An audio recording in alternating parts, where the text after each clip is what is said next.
ஜோஸ்வா ஊழியத்தின் சார்பாக என்னுடைய உயிர்த்தெழுந்த திருநாள் வாழ்த்துக்களை நான் தெரிவித்துக் கொள்கிறேன். கர்த்தர் தாமே உங்களை ஆசீர்வதிப்பாராக. கர்த்தருடைய வார்த்தைக்கு நேராக நாம் கடந்து போகலாம். நாம் எடுத்துக்கொள்வோம் மார்க் எழுதின சுவிசேஷம் 16ஆம் அதிகாரம் 1-9 முடிய. ஓய்வு நாளான பின்பு மகதலேனா மரியாளும் யாக்கோபின் தாயாகிய மரியாளும் சலோமே என்பவளும் அவருக்கு சுகந்த வர்க்கம் இடும்படி அவைகளை வாங்கி கொண்டு வாரத்தின் முதல் நாள் அதிகாலையிலே சூரியன் உதயமாகிற போது கல்லறையினிடத்தில் வந்து, கல்லறையின் வாசல் இருக்கிற கல்லை நமக்காக எவன் புரட்டி தள்ளுவான் என்று ஒருவரோடு ஒருவர் சொல்லிக் கொண்டார்கள். அந்த கல் மிகவும் பெரியதாயிருந்தது. அவர்கள் ஏறிட்டு பார்க்கிற போது அது தள்ளப்பட்டு இருக்க கண்டார்கள். அவர்கள் கல்லறைக்குள் பிரவேசித்து வெள்ளை அங்கி தரித்தவனாய் வலது பக்கத்தில் உட்கார்ந்திருந்த ஒரு வாலிபனை கண்டு பயந்தார்கள். அவன் அவர்களை நோக்கி, பயப்படாதிருங்கள், சிலுவையில் அறையப்பட்ட நசரேயனாகிய இயேசுவை தேடுகிறீர்கள். அவர் உயிர்த்தெழுந்தார், அவர் இங்கே இல்லை. இதோ அவரை வைத்த இடம். நீங்கள் அவருடைய சீஷரிடத்திற்கும் பேதுருவினிடத்திற்கும் போய், உங்களுக்கு முன்னே கலிலேயாவுக்கு போகிறார், அவர் உங்களுக்கு சொன்னபடியே அங்கே அவரை காண்பீர்கள் என்று அவர்களுக்கு சொல்லுங்கள் என்றான். நடுக்கமும் திகிலும் அவர்களை பிடித்தபடியால் அவர்கள் சீக்கிரமாய் வெளியே வந்து கல்லறையை விட்டு ஓடினார்கள்.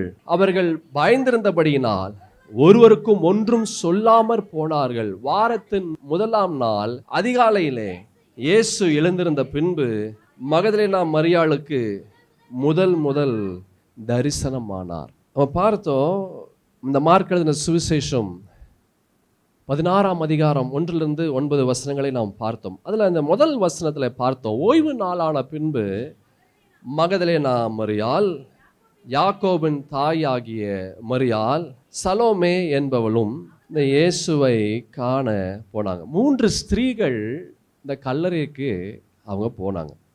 முதல் ஸ்திரீ மகதலேனா மரியாள். இந்த மகதலேனா மரியாள் யார் என்று நமக்கு தெரியும். அவளிடத்திலிருந்து ஆண்டவராகிய இயேசு 7 அசுத்த ஆவிகளை அவர் துரத்தினார். 2வது யாக்கோபின் தாயாகிய மரியாள், 2வது மரியாள். நீங்கள் பரிசுத்த வேதத்தில் பார்த்தீங்கன்னா ஏகப்பட்ட மரியாள் இருக்கிறாங்க. ஓரளவுக்கு நன்கு படித்தவர்களுக்கு அதை பிரித்து பார்க்க முடியும். 7-8 மரியாள்கள் இருக்கிறாங்க புதிய ஏற்பாட்டில் மாத்திரமே. அல்லேலூயா. இந்த யாக்கோபின் தாயா 2வது மரியாள், யாக்கோபின் தாயாகிய மரியாள். இந்த மரியாள் யார் என்று யாருக்காவது தெரியுமா? மரியாள் அம்மா, இயேசுனுடைய தாயார் மரியாள் அம்மா இருக்கிறாங்களே, அவங்களுடைய சகோதரி. இவர்களுடைய கணவர் பேர் கிளியப்பா. 3வது ஒரு நபரை பார்க்குறோம். என்ன பேர்? சலோமே. சலோமே யார் அப்படின்னா, நீங்கள் சொன்னீங்களே வலது பரிசத்தில் இடது பரிசத்தில் எங்களுடைய மகனை நீங்கள் உட்கார வைங்க. யார்? யாக்கோபையும் யோவானையும் உட்கார வைங்கன்னு சொன்னாங்க பார்த்தீங்களா? செபிடி, இங்கிலீஷில் செபிடி, தமிழில் செபுதேலின் குமாரர்கள். அந்த செபுதேயனுடைய மனைவி தான் இந்த சலோமே. இந்த யாக்கோபு யோவான், அதுக்கு முன்னாடி ஒரு யாக்கோபின் தாயாகிய மரியாள் அப்படின்னு நம்ம பார்க்குறோம் பார்த்தீங்களா? யாக்கோபு, நிறைய யாக்கோபு இருக்கிறாங்க. அல்லேலூயா. அது காமன் நேம். இப்போ இந்த நாட்களில் சில பேரெல்லாம் காமனாக இருக்கும். அந்நாட்களில் மரியாள் ஒரு காமன் நேம், யாக்கோபு ஒரு காமன் நேம். அல்லேலூயா. ஓய்வு நாளான பின்பு மகதலேனா மரியாளும் யாக்கோபின் தாயாகிய மரியாளும் சலோமே என்பவளும் அவருக்கு சுகந்த வர்க்கம் இடும்படி அவைகளை வாங்கி கொண்டு வாரத்தின் முதல் நாள் அதிகாலையிலே சூரியன் உதயமாகிற போது கல்லறை இடத்திற்கு வந்தார்கள். வாரத்தின் முதல் நாள் அதிகாலையிலே சூரியன் உதயமாகிற போது கல்லறை இடத்திற்கு இந்த 3 பேர், இந்த 3 ஸ்திரீகள் அவர்கள் வந்தார்கள். அல்லேலூயா. ஆமென். 3 ஸ்திரீகள் என்ன செஞ்சாங்க? அவங்க வந்தாங்க. இந்த நாளிலே இயேசு கிறிஸ்துவின் உயிர்த்தெழுதலை நாம் நினைவு கூறுகிறோம். அப்படின்னா என்ன அப்படின்னா, அவர் மரணத்தை ஜெயமாக விழுங்கினார், மரணத்தை வென்றார் என்று அர்த்தம். அல்லேலூயா. மரணம் அவரை கட்டுப்படுத்த முடியல. அந்த மரணத்திலிருந்து அவர் என்ன செஞ்சார்? அவர் உயிர்த்தெழுந்தார். அதுதான் இந்த நாள் உயிர்த்தெழுந்த திருநாள் என்று நம்ம இந்த நாளை நம்ம கொண்டாடுகிறோம். அல்லேலூயா. இந்த இயேசு நமக்குள்ளாக இருந்தா உங்களுடைய வாழ்க்கையில் எதெல்லாம் மரித்த நிலையில் இருக்கிறதோ அதை இந்த இயேசு அவரால் உயிர்ப்பிக்க முடியும். அல்லேலூயா. எத்தனை பேர் நம்பி விசுவாசிக்கிறீங்க? எப்படி இந்த மரணம் இந்த இயேசுவை வந்து கட்டுப்படுத்த முடியலையோ, உங்கள் வாழ்க்கையிலையும் மரணத்தை மாத்திரமல்ல, மரணத்தை போன்ற அநேக காரியங்கள் இருக்கு. வியாதி, வறுமைகள், வேதனைகள், பல விஷயங்கள் இருக்கு. இந்த காரியங்கள் உங்களுடைய வாழ்க்கையில், இந்த இயேசு உங்களுடைய வாழ்க்கையில் இருந்தா, இந்த இயேசு உங்களை உயிர்ப்பிக்க முடியும். ஆமென். வெறும் யோசித்து பாருங்களேன், வெறும் 12 சீஷர்கள் சாதாரணமான ஆட்கள், அதில் முக்கால்வாசி பேர் வந்து படிப்பறிவு இல்லாதவர்கள். அவர்கள் மூலமாக இந்த உலகம் முழுவதும் ஆண்டவருடைய வார்த்தையினால் நிரப்பப்பட்டது. அல்லேலூயா. அதுதான் உயிர்த்தெழுதலின் வல்லமை. That is the power of the open tomb. உயிர்த்தெழுதலின் வல்லமை அதுதான். வெறும் 12 பேர் இந்த உலகத்தையே அவர்கள் பரிசுத்தத்தின் தேவனுடைய வார்த்தையினால், வல்லமையினால் அவர்கள் நிரப்பினார்கள். சரி, நம்ம பார்த்தோம் இந்த மார்க் எழுதின சுவிசேஷம் 16ஆம் அதிகாரத்தில் 1 to 9 வசனங்கள் பார்த்தோம். இந்த 3 ஸ்திரீகள் வந்து அவர்கள் வந்து போகிறாங்க. இயேசுனுடைய கல்லறை இடத்துக்கு போய் இயேசுவை காணும்படியாக, அவருக்கு இந்த சுகந்த வர்க்கத்தை அவர் சரீரத்தில் போடும்படியாக, தேய்க்கும்படியாக, அதை ஊற்றும்படியாக அவர்கள் போனார்கள்.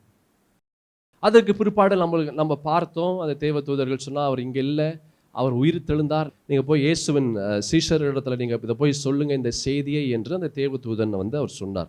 நீங்கள் யோவானுக்கு எழுதின சுவிசேஷம் 20ஆம் அதிகாரம் 18-19 வசனங்களில் நம்ம பார்க்கும்போது பரிசுத்த வேதத்திலே நாம் பார்க்கலாம். மகதலேனா மரியாள் போய் தான் கர்த்தரை கண்டதையும் அவர் தன்னுடனே சொன்னவைகளையும் சீஷருக்கு அறிவித்தால், வாரத்தின் முதல் நாள் ஆகிய அன்றைய தினம் சாயங்கால வேளையிலே சீஷர்கள் கூடியிருந்த இடத்தில் யூதர்களுக்கு பயந்ததினால் கதவுகள் பூட்டியிருக்கையில் இயேசு வந்து நடுவே நின்று, உங்களுக்கு சமாதானம் என்றார். அங்கே அந்த கல்லறை இடத்துல அந்த ஸ்திரீகள் போனாங்க. அங்கே போகும்போது அந்த இடத்துல கல்லறை திறந்திருந்தது.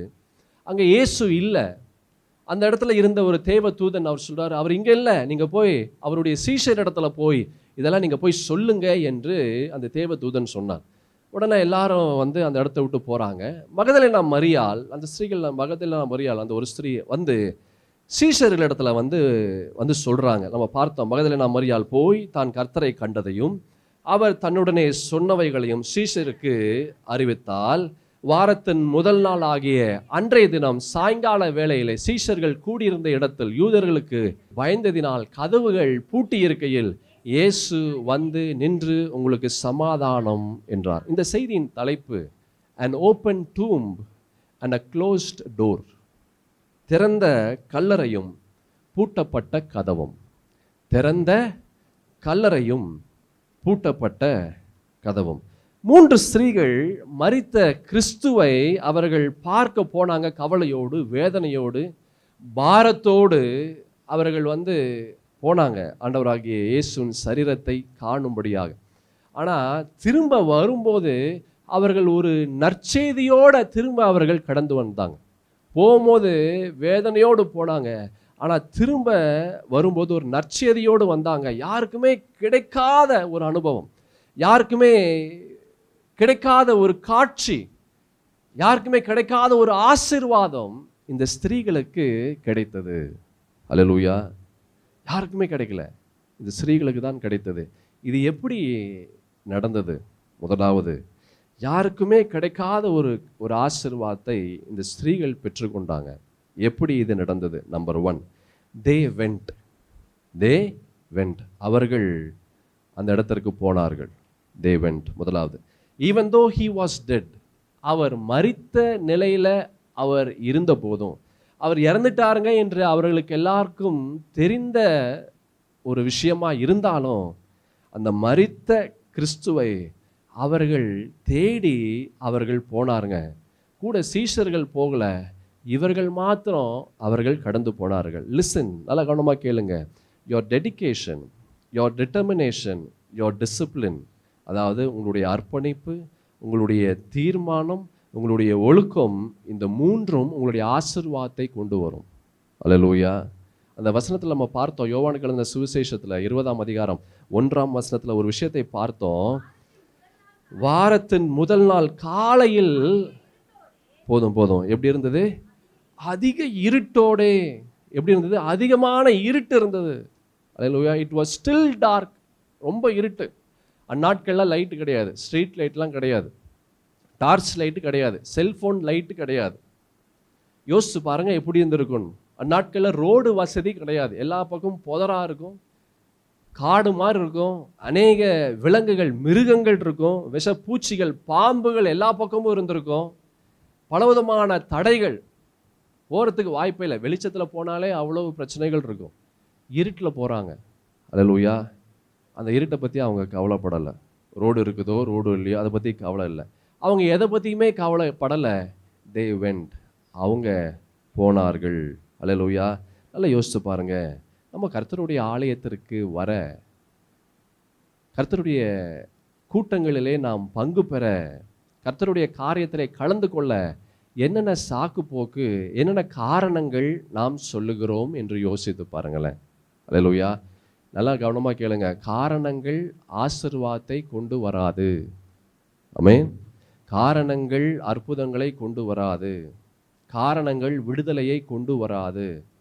ஆமென். நிறைய பேர் சொல்லுவாங்க, நான் நைட்டெல்லாம் வேலை செஞ்சேங்க, அதனால தான் நாங்கள் காலையில் என்னால் எழுந்து வர முடியல, எனக்கு ரெஸ்ட்டே இல்லைங்க, அதனால தான் நான் சர்ச்சுக்கு வர முடியல, என் பிள்ளைகளை நான் ரெடி பண்ணுறதுக்குள்ளே என்னால் போதும் ஆகிடுது, அதனால் ரொம்ப என்னால் லேட் ஆகிடுது, என்னால் வர முடியல. பரிசுத்த வேதத்தில் ஒரு அழகான ஒரு வசனம் இருக்குது. சங்கீதத்தின் புஸ்தகம் 122 சங்கீதம் 1 ஒரு அழகான ஒரு வார்த்தை இருக்கிறது. கர்த்தருடைய ஆலயத்திற்கு போவோம் வாருங்கள் என்று அவர்கள் சொன்னபோது நான் மகிழ்ச்சியா இருந்தேன். I was overwhelmed. ரொம்ப சந்தோஷமா இருந்தேன். எதுக்கு சந்தோஷமா இருந்தேன்? கர்த்தருடைய ஆலயத்திற்கு போவோம் வாருங்கள் என்று சொல்லும்போது அவ்வளவு ஒரு சந்தோஷம். அல்லேலூயா. அதே சங்கீதத்தில் பார்த்தீங்கன்னா இன்னொரு ஒரு வசனம், அழகான ஒரு வசனத்தை பார்க்க முடியும். 84 சங்கீதத்தில் 10 பாருங்களேன். 1000 நாளை பார்க்கிலும் உமது பிரகாரங்களில் செல்லும் ஒரே நாள் நல்லது, ஆகாமிய கூடாரங்களில் வாசமா இருப்பதை பார்க்கிலும் என் தேவனுடைய ஆலயத்தின் வாசற்படியில் காத்திருப்பதையே தெரிந்து கொள்வேன். அது நாங்கள் ஆகாமிய கூடாரங்கள். யாருக்காவது தெரியுமா? ஆண்டவராகிய இயேசுவை அறியாத, அவரை வெறுக்கக்கூடிய, இல்லை அவரை தேடாத வீடு, ஐஸ்வர்யமுள்ள ஒரு வீடு, பெரிய வீடு, அது எவ்வளோ பெரிய ஐஸ்வர்யமுள்ள இடமா இருந்தாலும் ஆண்டவர் இல்லை அப்படின்னா எனக்கு அது வேண்டாம். நான் கர்த்தருடைய ஆலயத்தில் வாசற்படியில் இருப்பேன். அல்லேலூயா. ஆங்கிலத்தில் சொல்லப்பட்டிருக்கு, I can even B a gate keeper. ஒரு வாட்ச்மேனை போல கர்த்தருடைய ஆலயத்தில் நான் இருப்பேன். அப்படிப்பட்ட வீட்டில் நான் இருப்பதே பார்க்கிலும். அல்லேலூயா. 1000 நாளை பார்க்கிலும் உமது பிரகாரங்களில் செல்லும் ஒரே நாள் நல்லது, ஆகாமிய கூடாரங்களில் வாசமாக இருப்பதை பார்க்கிலும் என் தேவனுடைய ஆலயத்தின் வாசற்படியில் காத்திருப்பதையே நான் என்ன செய்வேன்? நான் தெரிந்து கொள்வேன். அல்லேலூயா. இந்த ஸ்திரீகள், இந்த 3 ஸ்திரீகள், அவங்க அதிக இருட்டோட, வெறும் இருட்டுன்னு இல்லை, எப்படி இருக்கு? அதிக இருட்டோட என்னென்னலாம் பூச்சி வந்திருக்கு. அந்நாட்களில் யோசித்து பாருங்களேன். அப்போ எத்தனையோ 1000 வருடங்களுக்கு முன்பதாக எப்படி இருந்திருக்கும்? எல்லா பக்கமும் காடாக இருந்திருக்கும். எங்கே பார்த்தாலும் மிருகங்கள், விஷப்பூச்சிகள், பாம்புகள், திருடர்கள், பயங்கர திருடர்கள், கொள்ளைக்காரர்கள் அந்நாட்களில் இருந்தாங்க. பயங்கரமான கொள்ளைக்காரர்கள். அது இந்த ஸ்திரீகள், 3 ஸ்திரீகள், அவர்கள் தனியாக போகிறாங்க. எப்படி இருந்திருக்கும் யோசித்து பாருங்க. அல்லேலூயா. ஆமென். They were so dedicated, determined and so disciplined. அப்போஸ்தலரில் ஒரு வசனம் இருக்குது, 2 அதிகாரம் 46, 47 பாருங்களேன். அவர்கள் ஒருமனப்பட்டவர்களாய் தேவாலயத்திலே அனுதினமும் தரித்திருந்து வீடுகள் தோறும் அப்பம் பிட்டு மகிழ்ச்சியோடும் கபடமில்லாத இருதயத்தோடும் போஜனம் பண்ணி தேவனை துதித்து ஜனங்கள் எல்லாரிடத்திலும் தயவு பெற்றிருந்தார்கள்.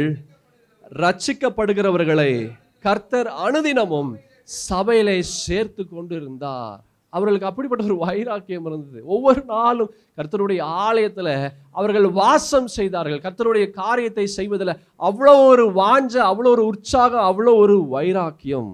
கிறிஸ்துவுக்குரிய வைராக்கியம் ஒரு கிறிஸ்தவனுக்கு கொழுந்து விட்டு எரியணும். அல்லேலூயா. ஆமென். நமக்கு எப்படி இருக்கு? ஞாயிற்றுக்கிழமை ஒரு நாள் மாத்திரமே நமக்கு பெருசா இருக்கு, மற்ற நாட்கள்லாம் நமக்கு அப்படி இல்லை. அல்லேலூயா. என் பிரியமான தேவஜனமே, நம்ம வாழ்க்கையில் கர்த்தருக்காக நாம் என்ன செய்கிறோம், எப்படி இருக்கிறோம் என்று யோசித்து பாருங்க. ஐயோ, என் வாழ்க்கையில் இவ்வளோ கஷ்டம் இருக்குங்க, இவ்வளோ பாடு இருக்குது, இவ்வளோ வேதனை இருக்குது, எல்லாம் இருக்க தான் செய்யுது. இந்த ஆண்டவருக்காக எப்படிப்பட்ட ஒரு வாழ்க்கை நாம் வாழ்ந்து கொண்டு இருக்கிறோம், எப்படிப்பட்ட வைராக்கியமுடையவர்களாக நாம் இருக்கிறோம், எப்படிப்பட்ட பரிசுத்தத்தின் தேவனுடைய வார்த்தையின் ஆவி நமக்குள்ளாய் வாசம் செய்கிறது என்று யோசித்து பாருங்க. அப்போஸ்தலனாகிய பவுல் 2 கொரிந்தியர்ல ஒரு அழகான ஒரு காரியத்தை நாம் இந்த வசனத்தில் நாம் பார்க்கலாம். 2 கொரிந்தியர் புஸ்தகம் 11ஆம் அதிகாரம் 23ஆம் வசனத்திலிருந்து 28ஆம் வசனம் முடிய பாருங்களேன். அவர்கள் கிறிஸ்துவின் ஊழியக்காரரா? நான் அதிகம் புத்தினமாய் பேசுகிறேன், நான் அதிகமாய் பிரயாசப்பட்டவன், அதிகமாய் அடிப்பட்டவன், அதிகமாய் காவல்களில் வைக்கப்பட்டவன், அநேக தரம் மரண அவதியில் அகப்பட்டவன், யூதர்களால் 1 குறைய 40 அடியாக 5 தரம் அடிப்பட்டேன், 3 தரம் மிலாறுகளால் அடிப்பட்டேன், 1 தரம் கல்லறையுண்டேன், 3 தரம் கப்பர் சேதத்தில் இருந்தேன், கடலிலே ஒரு ராப்பகல் முழுவதும் போக்கினேன், அநேக தரம் பிரயாணம் பண்ணினேன், ஆறுகளால் வந்த மோசங்களிலும் கல்லரால் வந்த மோசங்களிலும் என் சுய ஜனங்களால் வந்த மோசங்களிலும் அந்நிய ஜனங்களால் வந்த மோசங்களிலும் பட்டணங்களில் உண்டான மோசங்களிலும் வனாந்திரத்தில் உண்டான மோசங்களிலும் சமுத்திரத்தில் உண்டான மோசங்களிலும் கள்ள சகோதரத்தில் உண்டான மோசங்களிலும் பிரயாசத்திலும் வருத்தத்திலும் அநேக முறை கண் விழிப்புகளிலும் பசியிலும் தாகத்திலும் அநேக முறை உபவாசங்களிலும் குளிரிலும் நிர்வாணத்திலும் இருந்தேன். இவை முதலானவைகள் அல்லாமல் எல்லா சபைகளை குறித்தும் உண்டாயிருக்கிற கவலை என்னை நாள்தோறும் நெருக்குகிறது. அவர் சொல்றார், இவ்வளோ கஷ்டப்பட்டேன், இவ்வளோ வேதனைப்பட்டேன், இவ்வளோ கொடுமையெல்லாம் அனுபவிச்சேன், ஆனா இதெல்லாம் எனக்கு பெருசா தெரியல. சபைக்குரிய காரியங்கள் மாத்திரமே எனக்கு பெரிதாய் தெரிகிறது. அல்லேலூயா, அல்லேலூயா. நாடி நரம்பு சதை எண்ணங்கள் புத்தி யோசனை சிந்தை இது எல்லாமே ஆண்டவரை சார்ந்து ஒரு கிறிஸ்தவனுக்கு இருந்ததுன்னா அந்த கிறிஸ்தவனை போல ஒரு ஆசீர்வதிக்கப்பட்ட கிறிஸ்தவன் இந்த உலகத்தில் யாருமே இருக்க முடியாது. அல்லேலூயா. சங்கீதம் 27ஆம் சங்கீதத்தில் ஒரு அழகான ஒரு வார்த்தை பார்க்கிறோம். 4வது வசனத்தில், கர்த்தரிடத்தில் ஒன்றை நான் கேட்டேன், அதையே நாடுவேன், நான் கர்த்தருடைய மகிமையை பார்க்கும்படியாகவும் அவருடைய ஆலயத்தில் ஆராய்ச்சி செய்யும்படியாகவும் நான் என் ஜீவனுள்ள நாளெல்லாம் கர்த்தருடைய ஆலயத்தில் தங்கியிருப்பதையே நாடுவேன். அல்லேலூயா.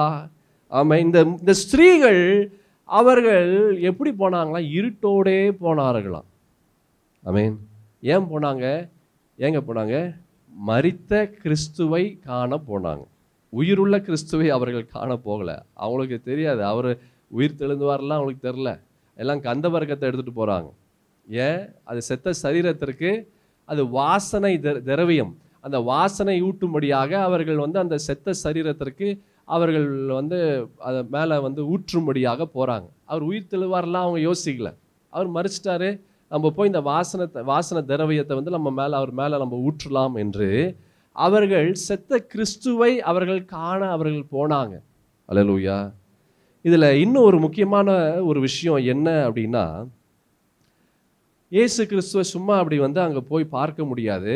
அங்கே வெளியே காவலில் ஆட்கள் இருக்கிறாங்க. நீங்கள் மத்தேயு எழுதின சுவிசேஷத்தில் பார்த்தோம் என்றால் 27ஆம் அதிகாரம் 62லிருந்து 66 வசனங்களை நம்ம பார்க்கும்போது, ஆயத்த நாளுக்கு பின்னான மறுநாளிலே பிரதான ஆசாரியரும் பரிசேயரும் பிலாத்துவினிடத்தில் கூடி வந்து, ஆண்டவனே, அந்த எத்தன் உயிரோடு இருக்கும்போது 3 நாளைக்கு பின் எழுந்திருப்பேன் என்று சொன்னது எங்களுக்கு ஞாபகம் இருக்கிறது.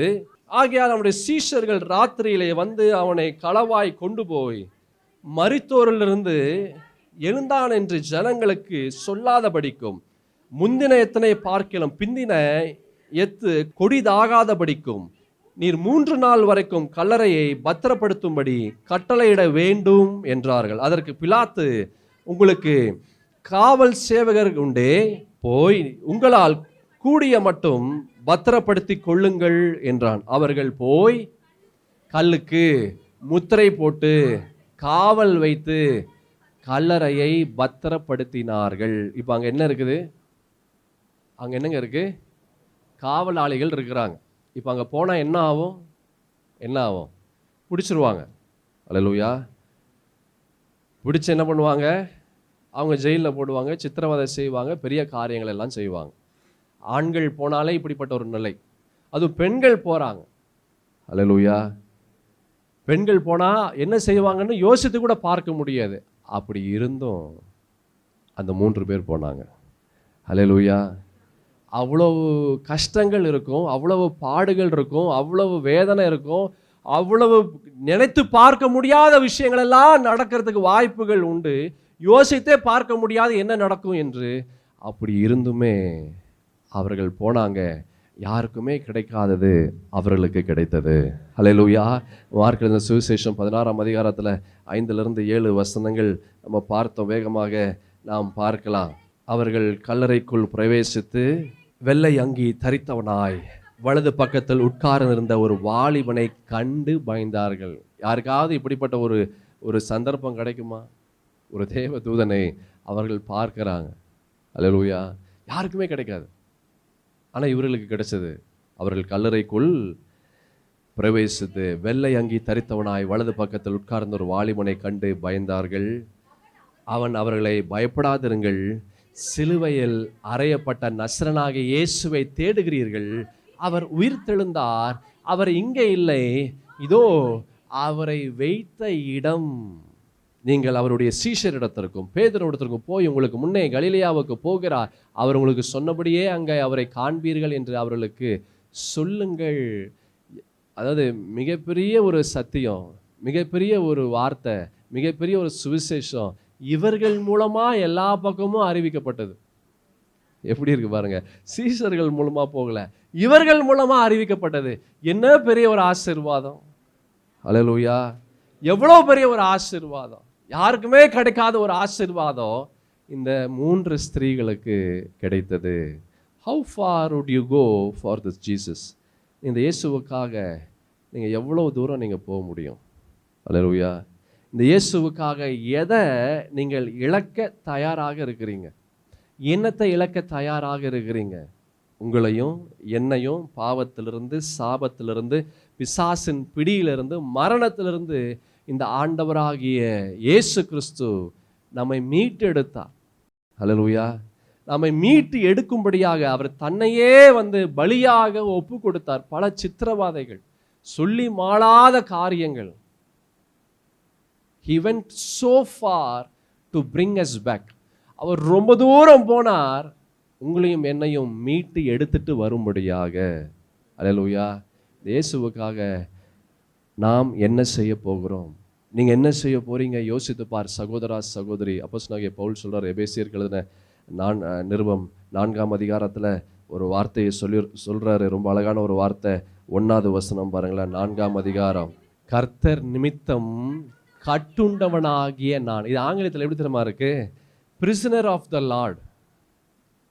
எப்படி? Prisoner of the Lord. நான் கர்த்தருடைய, பிரிசனர் என்னங்க? கைதி. நான் கர்த்தருடைய கைதி. கர்த்தருக்காக நான் கைதியாக இருக்கிறேன். கர்த்தருக்காக நான் எப்படி இருக்கிறேன்?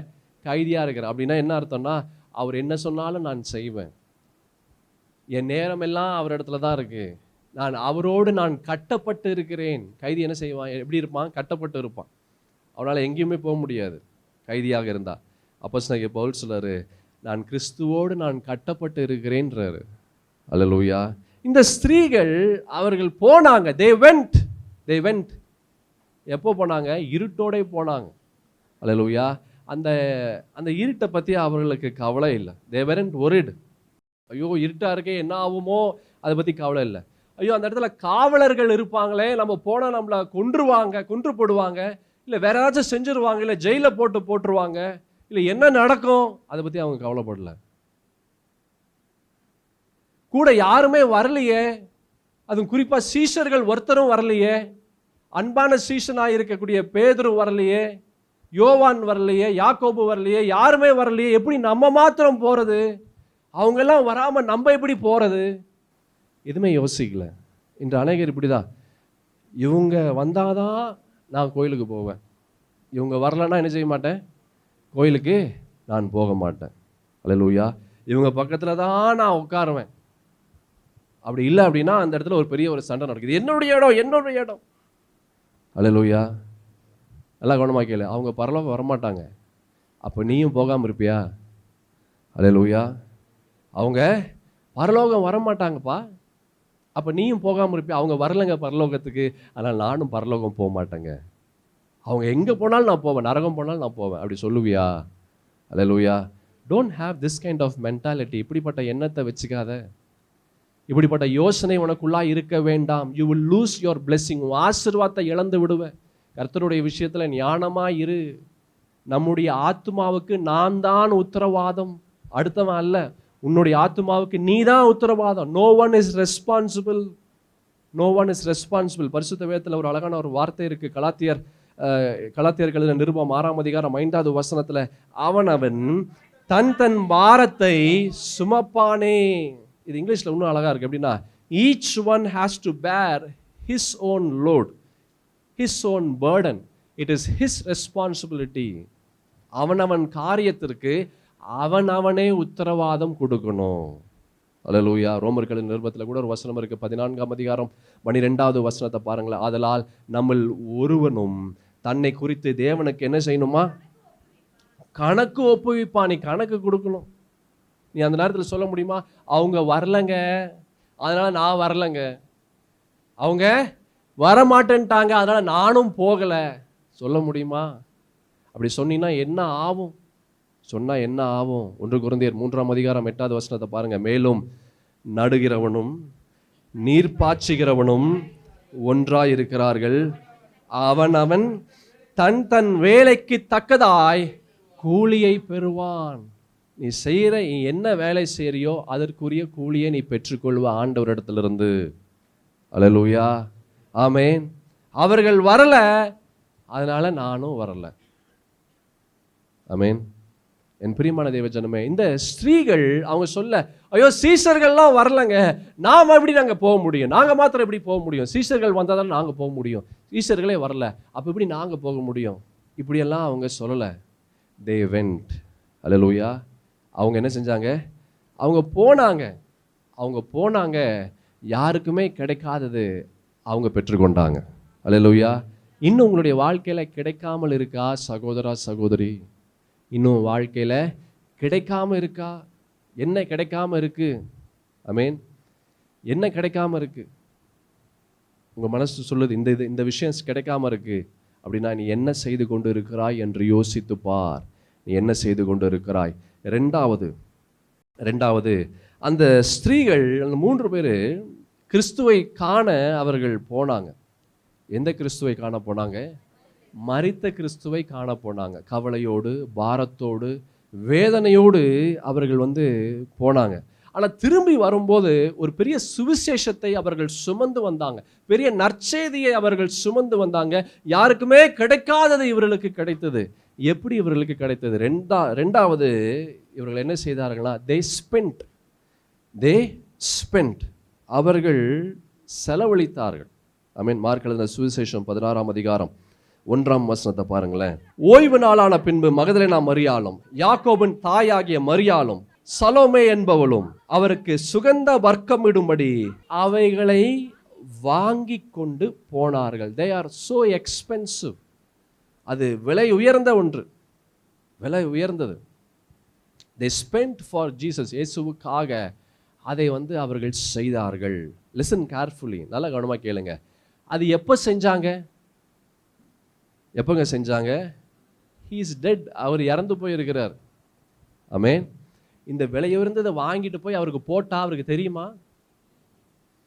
இவங்களுடைய நினைப்புபடி அது தெரியுமா? தெரியாது. அல்லேலூயா.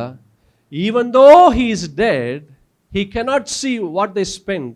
Still they did. அவருக்கு தெரியாது இதெல்லாம். ஐயோ பாருங்க, சலோமி எனக்கு இவ்வளோ காசு செலவு பண்ணி எனக்கு இது வாங்கிட்டு வரா, இந்த மேரி எனக்கு இவ்வளோ காசு செலவு பண்ணி இது வாங்கிட்டு வராளே. இதெல்லாம் ஆண்டவரால் பார்க்க முடியும். அவரால் பார்க்க முடியலன்னு அவர்களுடைய நினைப்பு. அப்படி இருந்துமே என்ன செஞ்சாங்க? அவர்கள் வாங்கி கொண்டு வந்தார்கள். அல்லேலூயா. என் பிரியமான தேவ ஜனமே, நீங்கள் என்ன இந்த ஆண்டவருக்காக செய்கிறீர்கள்? ஒரு சமயம் யோவானுக்கு எழுதின சுவிசேஷத்தில் 12ஆம் அதிகாரத்தில் ஒரு காரியத்தை பார்க்கலாம். ஒரு சமயம் என்ன நடந்தது அப்படின்னா, மரியாள் வெளியேற பெற்ற 12ஆம் அதிகாரம் 3ஆம் வசனத்தை பார்த்தீங்கன்னா, அப்பொழுது மரியாள் வெளியேற பெற்ற களங்கமில்லாத நலதனம் என்னும் தைலத்தில் ஒரு ராத்தல் கொண்டு வந்து அதை இயேசுவின் பாதங்களில் பூசி தன் தலைமயிரால் அவருடைய பாதங்களை துடைத்தால் அந்த வீடு முழுவதும் தைலத்தின் பரிமளத்தால் நிறைந்தது. அப்பொழுது அவருடைய சீஷரில் ஒருவனும் அவரை காட்டி கொடுக்க போகிறவனும் ஆகிய சீமோனுடைய குமாரனான யூதாஸ்காரியோத்து இந்த தைலத்தை 300 பணத்திற்கு விற்று தரித்திரத்திற்கு கொடாமல் போனது என்ன என்றான். அவன் தரித்திரத்தை குறித்து கவலைப்பட்டு இப்படி சொல்லாமல், அவன் திருடனானபடியினாலும் பணப்பையை வைத்து கொண்டு அதிலே போடப்பட்டதை சுமக்கிறவனானபடியினாலும் இப்படி சொன்னான். அது விலை உயர்ந்தது, தனக்காக அவ பயன்படுத்தல, அது தனக்காக அதை விற்று அந்த பணத்தை மற்ற காரியத்திற்காக யூஸ் பண்ணல, இல்ல தனக்காகவே அந்த காரியத்தை அவள் செய்யல, அவ ஆண்டவருக்காக செய்தாள். ஞான சாஸ்திரிகள் இந்த இயேசுவுக்காக அநேக விலை உயர்ந்த பொருட்களை அவர்கள் கொண்டு வந்தாங்க. எங்க? அவர்கள் வெகு தூரத்திலிருந்து அவர்கள் இந்த இயேசுவுக்காக விலை உயர்ந்ததை அவங்க கொண்டு வந்தாங்க. சீஷர்கள் இந்த இயேசுவுக்காக அவர்கள் எல்லாவற்றையும் அவர்கள் இழந்தார்கள். எல்லாவற்றையும் விட்டுட்டு இந்த இயேசுவுக்காக அவர்கள் பின்பாக வந்தாங்க. ஏழை ஒரு விதவை தன்னிடம் இருந்த அந்த 2 காசை அந்த காணிக்கப்பட்டியில் அவங்க போட்டாங்க. அரிமத்தி ஆகிய ஊரான யோசேப்பு என்பவன் தனக்காக வைத்திருந்த அந்த கல்லறையை அவன் ஆண்டவருக்காக அவன் கொடுத்தான். நம்ம என்ன இந்த ஆண்டவருக்காக கொடுக்குறோம்? அல்லேலூயா. I will tell you something. உங்களிடத்துல நான் சொல்லுகிறேன், நீங்கள் என்ன நீங்கள் கொடுக்கலாம்? You can make him your priority. அவர் தான் என் வாழ்க்கையில் முதல்ல இருப்பார், எல்லா இடத்துலையும் இருப்பார், எல்லாமாக இருப்பார் என்று மேக் ஹிம் யோர் ப்ரையாரிட்டி. நீதிமொழிகளின் புஸ்தகம் 16ஆம் அதிகாரம் 3ஆம் வசனத்தை பாருங்களேன். உன் செய்கைகளை கர்த்தருக்கு ஒப்புவி, அப்பொழுது உன் யோசனைகள் என்ன ஆகும்? உறுதிப்படும். ஆண்டவரை முதன்மையாக வைங்க. நீங்கள் என்ன இந்த ஆண்டவருக்கு கொடுக்கலாம் தெரியுமா? உங்கள் வாழ்க்கையின் தலைவராக, முதன்மையாக, உங்கள் வாழ்க்கையின் முதன்மையாக இந்த ஆண்டவரை வைங்க.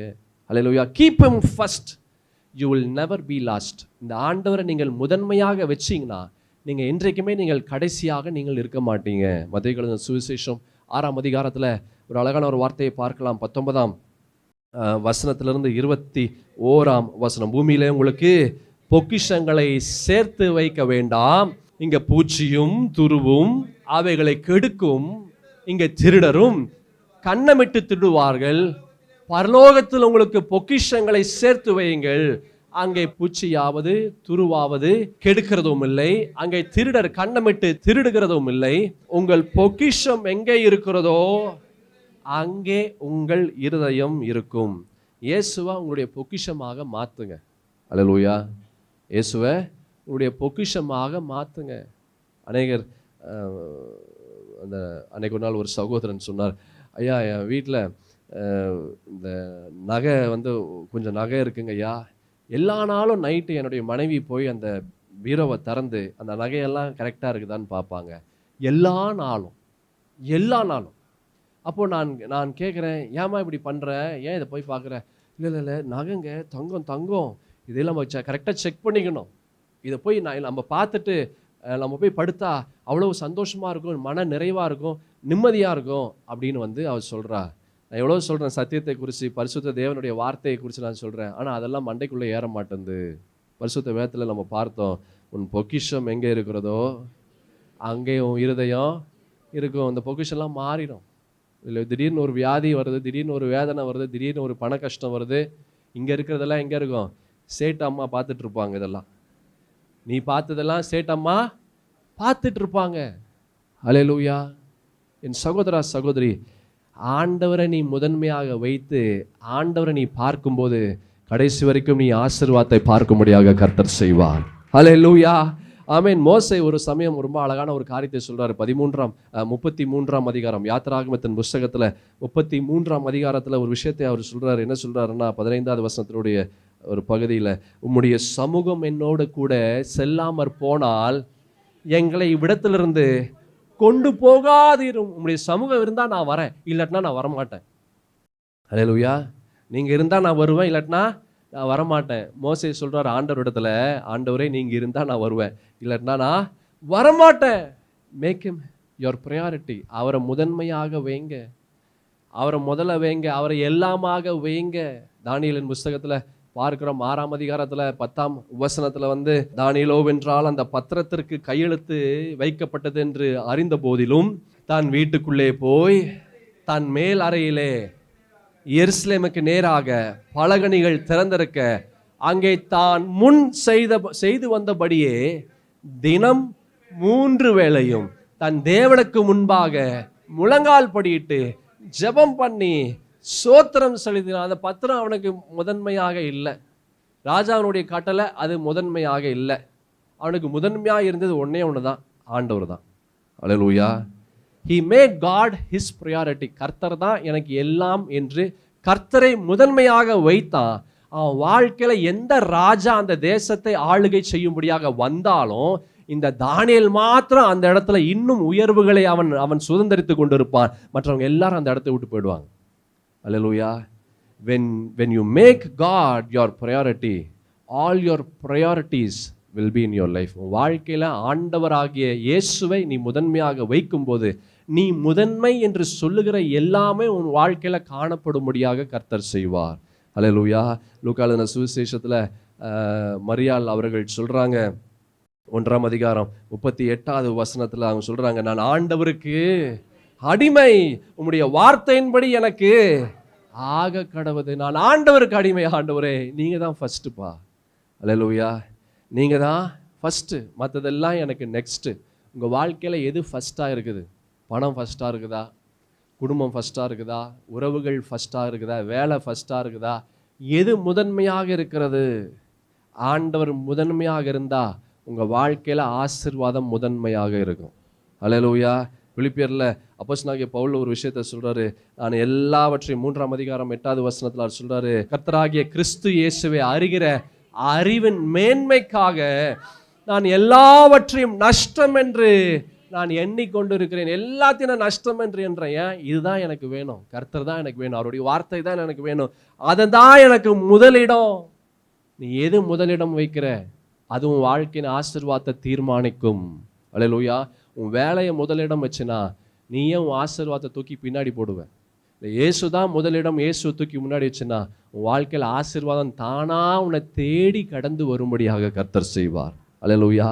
இந்த ஆண்டவருக்காக என்ன கொடுக்க முடியும்? என்ன கொடுக்க முடியும்? அந்த ஸ்திரீகள் அவர்களுக்கு இருந்த அந்த பணத்தில் அவர்கள் போய் விலை உயர்ந்த அந்த சுகந்த வர்க்கத்தை எல்லாம் அவங்க வாங்கிட்டு வராங்க. யாருக்கு வாங்கிட்டு வராங்க? மரித்த இயேசுவுக்கு வாங்கிட்டு வராங்க. உயிருள்ள இயேசு அவர் பார்க்க முடியாது, அவர் செத்த சரீரத்திற்கு அது அது ஊற்றும்படியாக, அது போடும்படியாக கொண்டு வராங்க. இந்த ஆண்டவருக்காக நீங்க என்ன செய்ய போறீங்க? 2வது நீங்க என்ன தெரியுமா செய்யலாம்? Show him wherever you are. இந்த கிறிஸ்துவை நீங்க எந்த இடத்துல இருந்தாலும் காண்பிக்கக்கூடியவர்களாய் நீங்கள் இருங்க. அல்லேலூயா. அவரை காண்பீங்க, எந்த இடத்துல இருந்தாலும் அவரை காண்பீங்க. எபேசியர்கள் நிருபம் 5ஆம் அதிகாரம் 1-2 வசனங்கள்ல நம்ம அழகான ஒரு காரியத்தை நாம் பார்க்கலாம். அதனால் நீங்கள் பிரியமான பிள்ளைகளைப் போல தேவனை பின்பற்றுகிறவர்களாகி கிறிஸ்து நமக்காக தம்மை தேவனுக்கு சுகந்த வாசனையான காணிக்கையாகவும் பலியாகவும் ஒப்பு கொடுத்து நம்மில் அன்பு கூர்ந்தது போல நீங்களும் அன்பில் என்ன செய்யுங்க? நடந்து கொள்ளுங்கள். இயேசுவை வெளியே காண்பீங்க, எந்த இடத்துல இருந்தாலும் காண்பீங்க. அல்லேலூயா.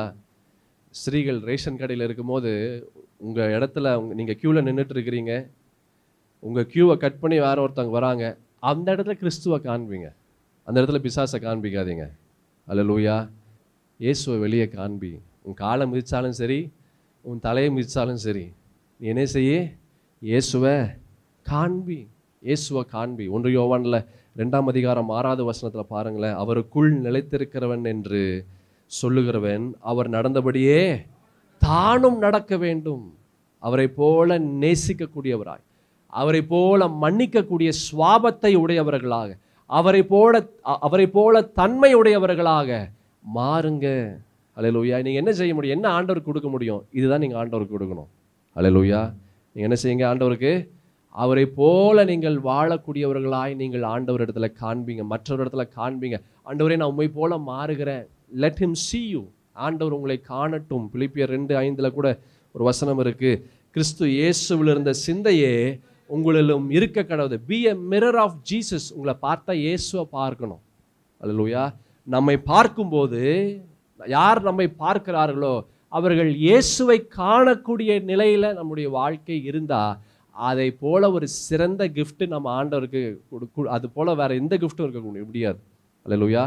இதே போல ஒரு சிறந்த கிஃப்ட் ஆண்டவருக்கு வேற எதுவுமே இருக்க முடியாது. கொலோசியரில் கூட ஒரு வசனம் இருக்கு, 3ஆம் அதிகாரம் 12வது வசனத்தை பாருங்களேன். ஆகையால் நீங்கள் தேவனால் தெரிந்து கொள்ளப்பட்ட பரிசுத்தரும் பிரியருமாய் உருக்கமான இரக்கத்தையும் தயவையும் மனத்தாழ்மையும் சாந்தத்தையும் நீடிய பொறுமையும் தரித்து கொள்ளுங்க. ஒருவரை ஒருவர் தாங்கி ஒருவர் பேரில் ஒருவருக்கு குறைபாடு உண்டானால் கிறிஸ்து உங்களுக்கு மன்னித்தது போல ஒருவருக்கு ஒருவர் என்ன செய்யுங்க? மன்னியுங்கள். இவை எல்லாவற்றும் மேலும் பூரண சர்க்குணத்தின் கட்டாகிய அன்பை தரித்து கொள்ளுங்கள். அல்லேலூயா. ஆண்டவருக்கு என்ன கொடுக்க முடியும்?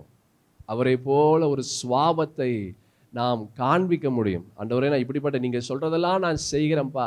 இதை விட சிறந்த கிஃப்ட் ஆண்டவருக்கு வேற எதுவும் இருக்க முடியாது. நற்கிரியைகளை காண்பீங்க. மத்தேயு சுவிசேஷத்தில் 5ஆம் அதிகாரம் 16வது வசனத்தில் பார்க்கிறோம். இவ்விதமாய் மனுஷர் உங்கள் நற்கிரியைகளை கண்டு பரலோகத்தில் இருக்கிற உங்கள் பிதாவை மகிமைப்படுத்தும்படி உங்கள் வெளிச்சம் அவர்கள் முன்பாக பிரகாசிக்க கடவுது. உங்கள் நற்கிரியைகளை ஜனங்கள் காண உதவி செய்யுங்க சொல்லுவாங்க. ஜனங்கள் சொல்லணும், அந்த இடத்துல ஒரு கிறிஸ்டியன் வீடு இருக்குங்க, ஒரு கிறிஸ்தவர் இருக்காருங்க, அவரை போல நல்லவன் யாருமே இருக்க முடியாது, அவரை போல உண்மையுள்ளவன் யாருமே இருக்க முடியாது. என்ன இருந்தாலும் கரெக்டாக இருக்குங்க. அவரை பார்த்தா இயேசுவை பார்த்ததை போல இருக்குங்க. அல்லேலூயா. இதுதாங்க சிறந்த கிஃப்ட் ஆண்டவருக்கு. நம்ம கொடுக்குற கிஃப்ட் ஆண்டவருக்கு, நம்ம செய்கிற காரியம், இதை விட சிறந்த ஒரு விஷயம் ஆண்டவருக்கு வேறு எதுவுமே இருக்க முடியாது. அல்லேலூயா. உங்கள் நற்கிரியைகளை கண்டு என்ன செய்யணும்? பரலோகத்தில் இருக்கிற நம் பிதாவை மகிமைப்படுத்தணும். அடுத்தவங்க, ஆண்டவரே இப்படிப்பட்ட ஒரு மனுஷனுக்காக உமக்கு நன்றி என்று புறஜாதியான்னு சொல்லணும்.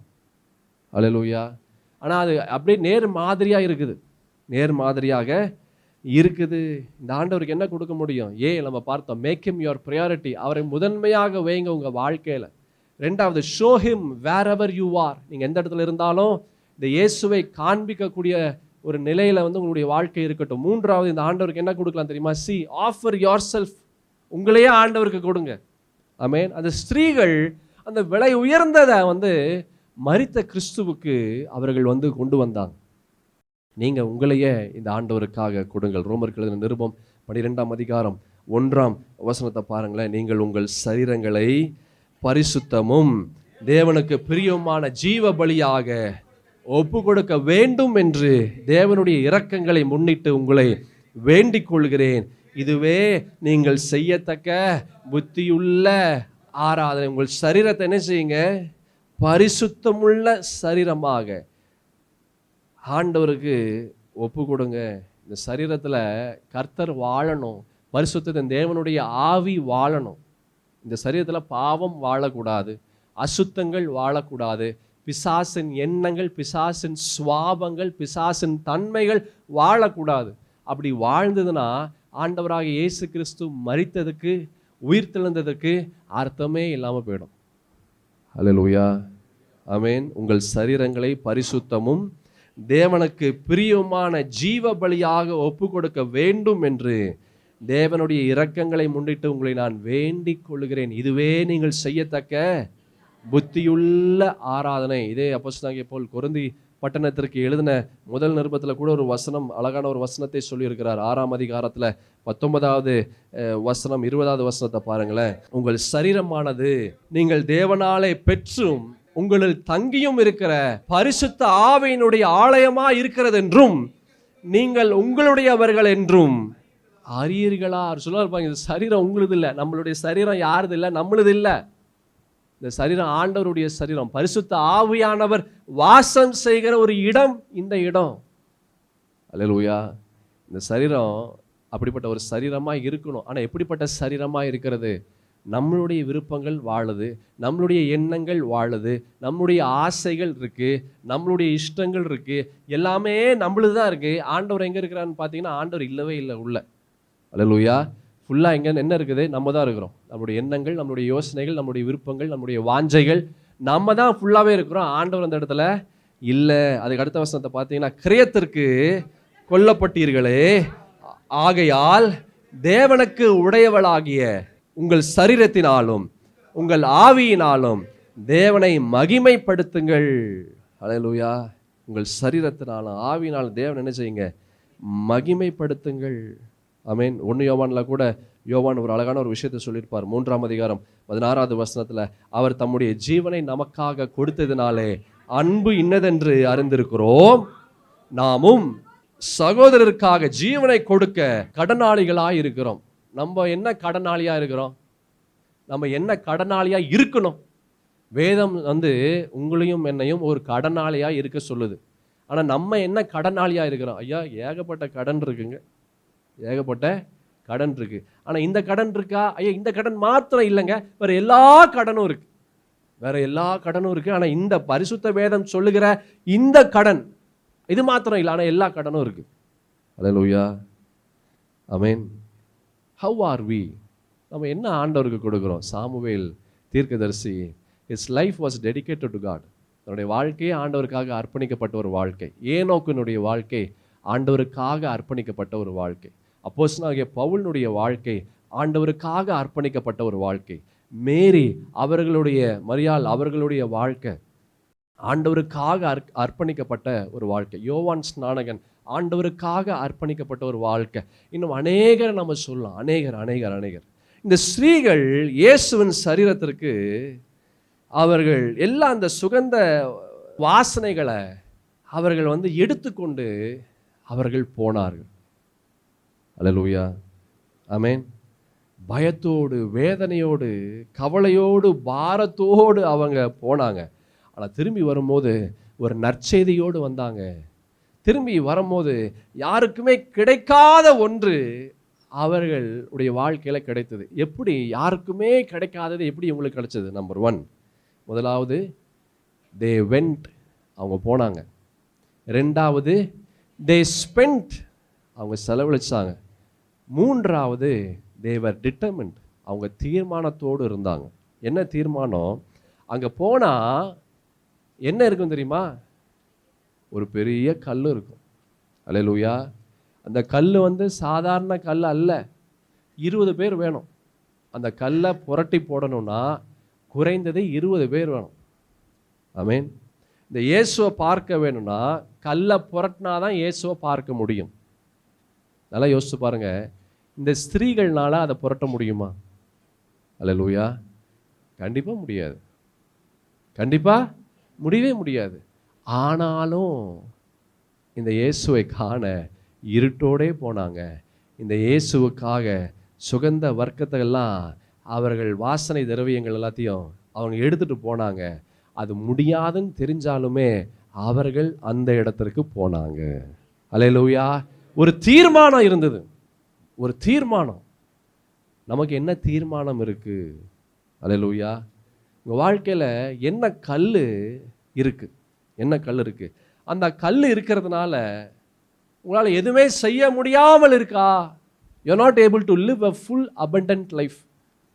அதாவது அந்த கல் இருக்கிறதுனால ஒரு முழுமையான ஒரு வாழ்க்கை, ஒரு சந்தோஷமான ஒரு வாழ்க்கை, ஒரு முழுமையான ஒரு சமாதானமான ஒரு வாழ்க்கை உங்களால் வாழ முடியாமல் இருக்கா? என்ன கல் இருக்கு? அல்லேலூயா. ஆமென். அந்த கல் உங்களை செயலிழக்க வைக்கிறதா? நான் உங்களை பார்த்து கேட்குறேன், என்ன கல் இருக்குது அப்படின்னு நான் கேட்கும்போது நீங்கள் எத்தனை சொல்லுவீங்க? என் கணவர் தாங்க பெரிய கல். அந்த கல்லை எப்படியாச்சும் புரட்டி போடணும்னு நான் பார்க்குறேன். அந்த கல்லை எப்படியாவது நான் புரட்டி போடணும்னு பார்க்குறேன். அந்த கல்லை என்னால் புரட்டவே முடியல. ரொம்ப பயங்கர குண்டாக இருக்கிறாருங்க, அது புரட்டவே முடியல. அல்லேலூயா. ஆமென். இந்த ஆண்டவர் இடத்துல போங்க. இந்த ஆண்டவர் இடத்துல போங்க. Just go to this God. அவரால் புரட்ட முடியாத ஒரு கல்லும் இல்லை. அல்லேலூயா. அவரால் செய்ய முடியாத காரியம் ஒன்றுமே இல்லை. Anything can be done, everything can be done if Jesus was there, இயேசு இருந்தால் எது வேணாலும், எப்போ வேணாலும், யாருக்கு வேணாலும், எப்படி வேணாலும் இந்த இயேசுவால் செய்ய முடியும்.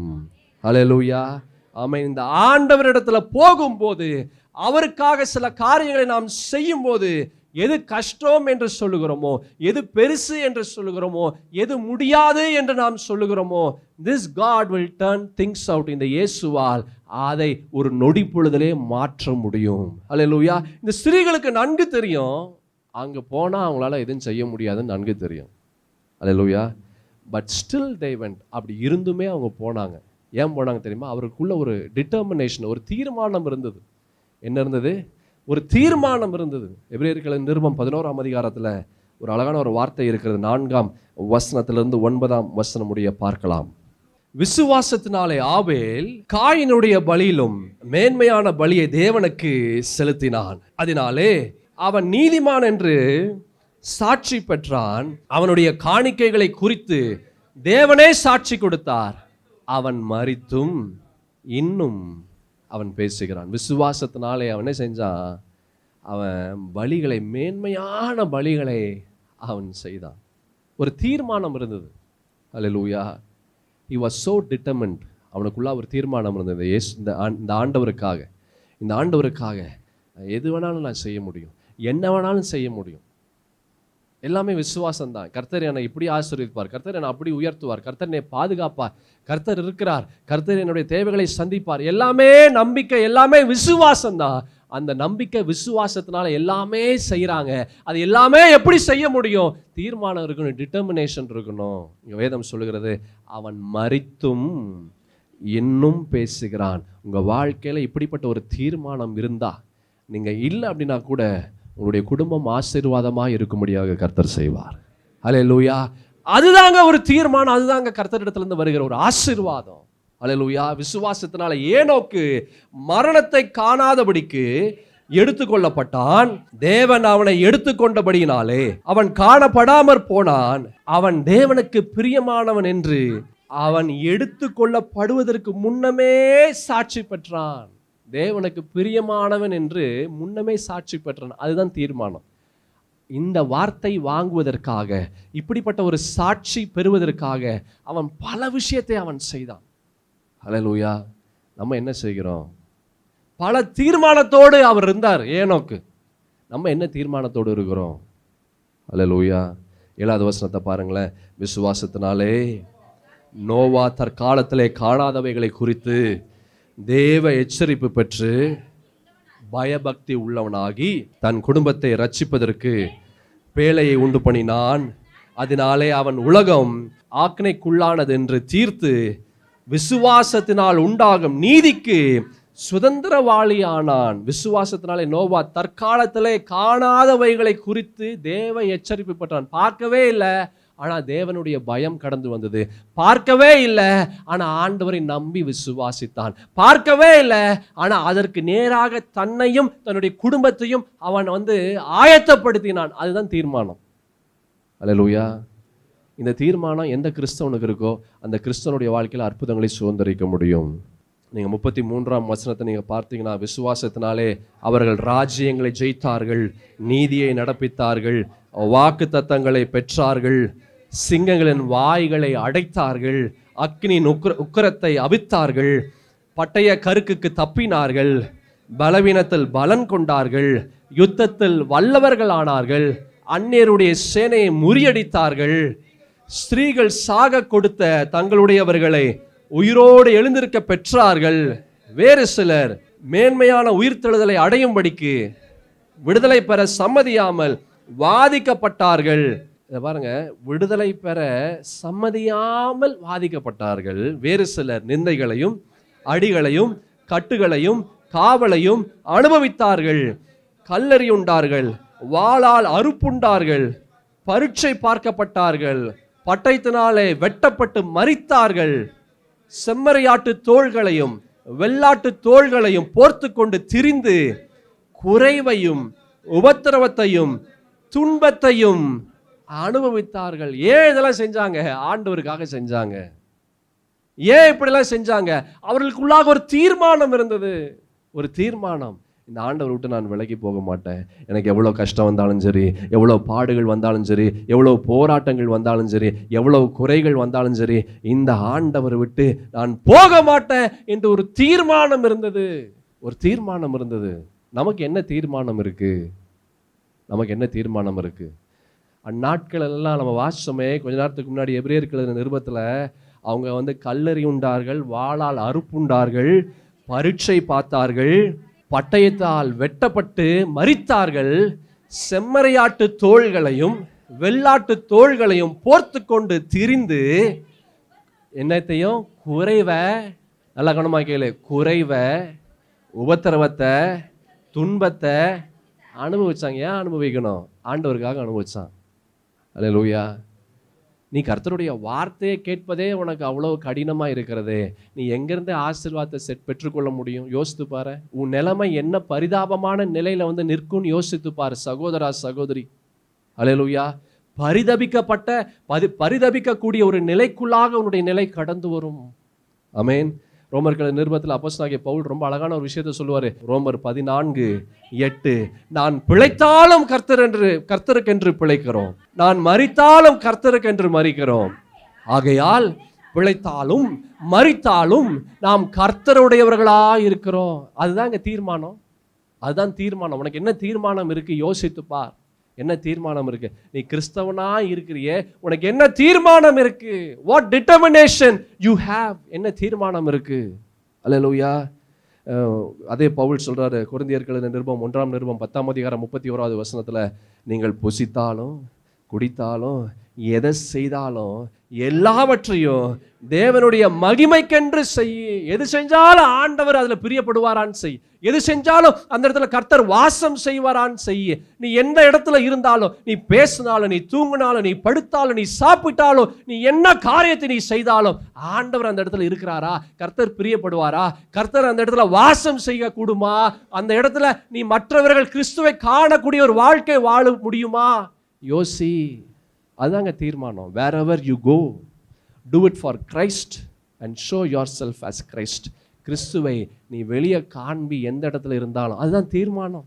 அதுதான் தீர்மானம். பிலிப்பியர்கள் நிருபத்தில் 1:20 அப்போஸ்தலனாகிய பவுல் சொல்றார், ஜீவனாகிலும் சாவினால் ஆகிலும் கிறிஸ்து என் சரீரத்தினாலே மகிமைப்படுவார் என்று எனக்கு உண்டாயிருக்கிற வாஞ்சைக்கும் நம்பிக்கைக்கும் தக்கதாய்.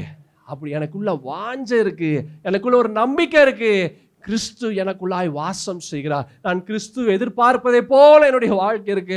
ஆண்டவருடைய வார்த்தையெல்லாம் நான் கேட்கிறேன். அதுதாங்க தீர்மானம். நம்ம என்ன தீர்மானத்தில் வைத்திருக்கிறோம்? நமக்கு என்ன தீர்மானம் இருக்கு? எப்படியாவது நான் பணம் சம்பாதிச்சிடணும், எப்படியாவது நான் உயர்ந்துடணும், எப்படியாவது அப்படி ஆயிடணும், எப்படியாவது இப்படி ஆயிடணும். இதெல்லாம் இருந்துச்சுன்னா நம்ம கீழே தள்ளிடுவார் ஆண்டவர். நீ கிறிஸ்துவை காண்பிக்காம நீ உன்னை காமிச்சினா பிசாசு உன்னை தூக்கிட்டு போயிடுவான். நீ உன்னை காண்பிக்காம கிறிஸ்துவை காமிச்சினா கிறிஸ்து உன்னை தூக்கிட்டு போவார். யார் உன்னை தூக்கணும்னு யோசி. ஹல்லேலூயா. என்ன தீர்மானம் இருக்கு? இந்த ஸ்திரீகள், அவர்களுக்கு ஒரு தீர்மானம் இருந்தது. எப்படியாவது கிறிஸ்துவின் சரீரத்திற்கு அந்த கந்த வர்க்கத்தை எல்லாம் அது அந்த கிறிஸ்து மேலே அது போடணும், அதை பூச வேண்டும் என்று ஒரு தீர்மானம் இருந்தது. அதுலேருந்து அவருக்கு விலகி போகவே இல்லை. அந்த கல் இருக்கு, பெரிய கல் இருக்கு, அதை எப்படி புரட்டி போட முடியும்? அல்லேலூயா. புரட்டி போட முடியாது. ஆனாலும் ஒரு தீர்மானம், எப்படியாவது நாங்கள் போய் என்னமாச்சும் செஞ்சு அதை செய்யணும். What are you going to do for the Jesus? இந்த இயேசுவுக்காக நீ என்ன செய்ய போற? என்ன தீர்மானம் உனக்குள்ளாய் இருக்கிறது? என்ன தீர்மானம் உனக்குள்ளாய் இருக்கிறது? அல்லேலூயா. நம்ம பார்த்தோம் மார்க்கில் இந்த சுவிசேஷம் 16 1 9 முடிய நம்ம பார்த்தோமே. வாசிப்போம். ஓய்வு நாளான பின்பு மகதலேனா மரியாளும் யாக்கோபின் தாயாகிய மரியாளும் சலோமே என்பவளும் அவருக்கு சுகந்த வர்க்கம் இடும்படி அவைகளை வாங்கி கொண்டு வாரத்தின் முதல் நாள் அதிகாலையிலே சூரியன் உதயமாகிற போது கல்லறையின் இடத்தில் வந்து கல்லறையின் வாசலில் இருக்கிற கல்லை நமக்காக எவன் புரட்டி தள்ளுவான் என்று ஒருவரோடு ஒருவர் சொல்லி கொண்டார்கள். அந்த கல் மிகவும் பெரியதா இருந்தது. அவர்கள் ஏறிட்டு பார்க்கிற போது அது தள்ளப்பட்டு இருக்க கண்டார்கள். அவர்கள் கல்லறைக்குள் பிரவேசித்து வெள்ளை அங்கி தரித்தவனாய் வலது பக்கத்தில் உட்கார்ந்திருந்த ஒரு வாலிபனை கண்டு பயந்தார்கள். அவன் அவர்களை நோக்கி, பயப்படாதிருங்கள், சிலுவையிலே அறையப்பட்ட நசரேயனாகிய இயேசுவை தேடுகிறீர்கள். அவர் உயிர் தெழுந்தார், அவர் இங்கே இல்லை. இதோ அவரை வைத்த இடம். நீங்கள் அவருடைய சீஷரிடத்திற்கும் பேதுருவிடத்திற்கும் போய் உங்களுக்கு முன்னே கலிலேயாவுக்கு போகிறார், அவர் உங்களுக்கு சொன்னபடியே அங்கே அவரை காண்பீர்கள் என்று அவர்களுக்கு சொல்லுங்கள் என்றான். நடுக்கமும் திகிலும் அவர்களை பிடித்தபடியால் அவர்கள் சீக்கிரமாய் வெளியே வந்து கல்லறை விட்டு ஓடினார்கள். அவர்கள் பயந்திருந்தபடியினால் ஒருவருக்கும் ஒன்றும் சொல்லாமற் போனார்கள். வாரத்தின் முதல் நாள் அதிகாலையில் இயேசு எழுந்திருந்த பின்பு மகதலேனா மரியாளுக்கு முதல் தரிசனமானார். அதுக்கு பிற்பாடு இந்த மகதலேனா மரியாள் என்ன செஞ்சாங்கன்னா, அவங்க போய் சீஷர்களிடத்துல போய் அவங்க சொல்றாங்க. யோவானுக்கு எழுதின சுவிசேஷத்தில் நம்ம பார்த்தோம் 20ஆம் அதிகாரம் 18-19 வசனங்கள்ல மகதலேனா மரியாள் போய் தான் கர்த்தரை கண்டதையும் அவர் தன்னுடனே சொன்னவைகளையும் சீஷருக்கு அறிவித்தால், வாரத்தின் முதல் நாளாகிய அன்றைய தினம் சாயங்கால வேளையிலே சீஷர்கள் கூடியிருந்த இடத்தில் யூதருக்கு பயந்ததினால் கதவுகள் பூட்டி இருக்கையில் இயேசு வந்து நடுவே நின்று உங்களுக்கு சமாதானம் என்றார். இது சீஷர்களுக்கு தெரியும், இயேசு வந்து உயிர் தெழுந்தார் என்று தெரியும். உயிர் தெழுந்தால் தெரியும். அப்படி தெரிந்துமே கதவு எப்படி இருந்தது? பூட்டி இருந்தது. அல்லேலூயா. நீங்கள் அதே யோவானுக்கு எழுதின சுவிசேஷத்தில் நீங்கள் பார்த்தீங்கன்னா இன்னும் நிறைய விஷயங்கள் தெரிந்து கொள்ளலாம். 20ஆம் அதிகாரத்தில் நீங்கள் வந்து 2-10 வசனங்கள் வாசிக்கலாம். உடனே அவள் ஓடி சீமோன் பேதுருவிடத்திற்கும் இயேசுவுக்கு அன்பாயிருந்த மற்ற சீஷனிடத்திலும் போய் கர்த்தரை கல்லறையின் இடத்திலிருந்து எடுத்துக்கொண்டு போய்விட்டார்கள், அவரை வைத்த இடம் எங்களுக்கு தெரியவில்லை என்றால்.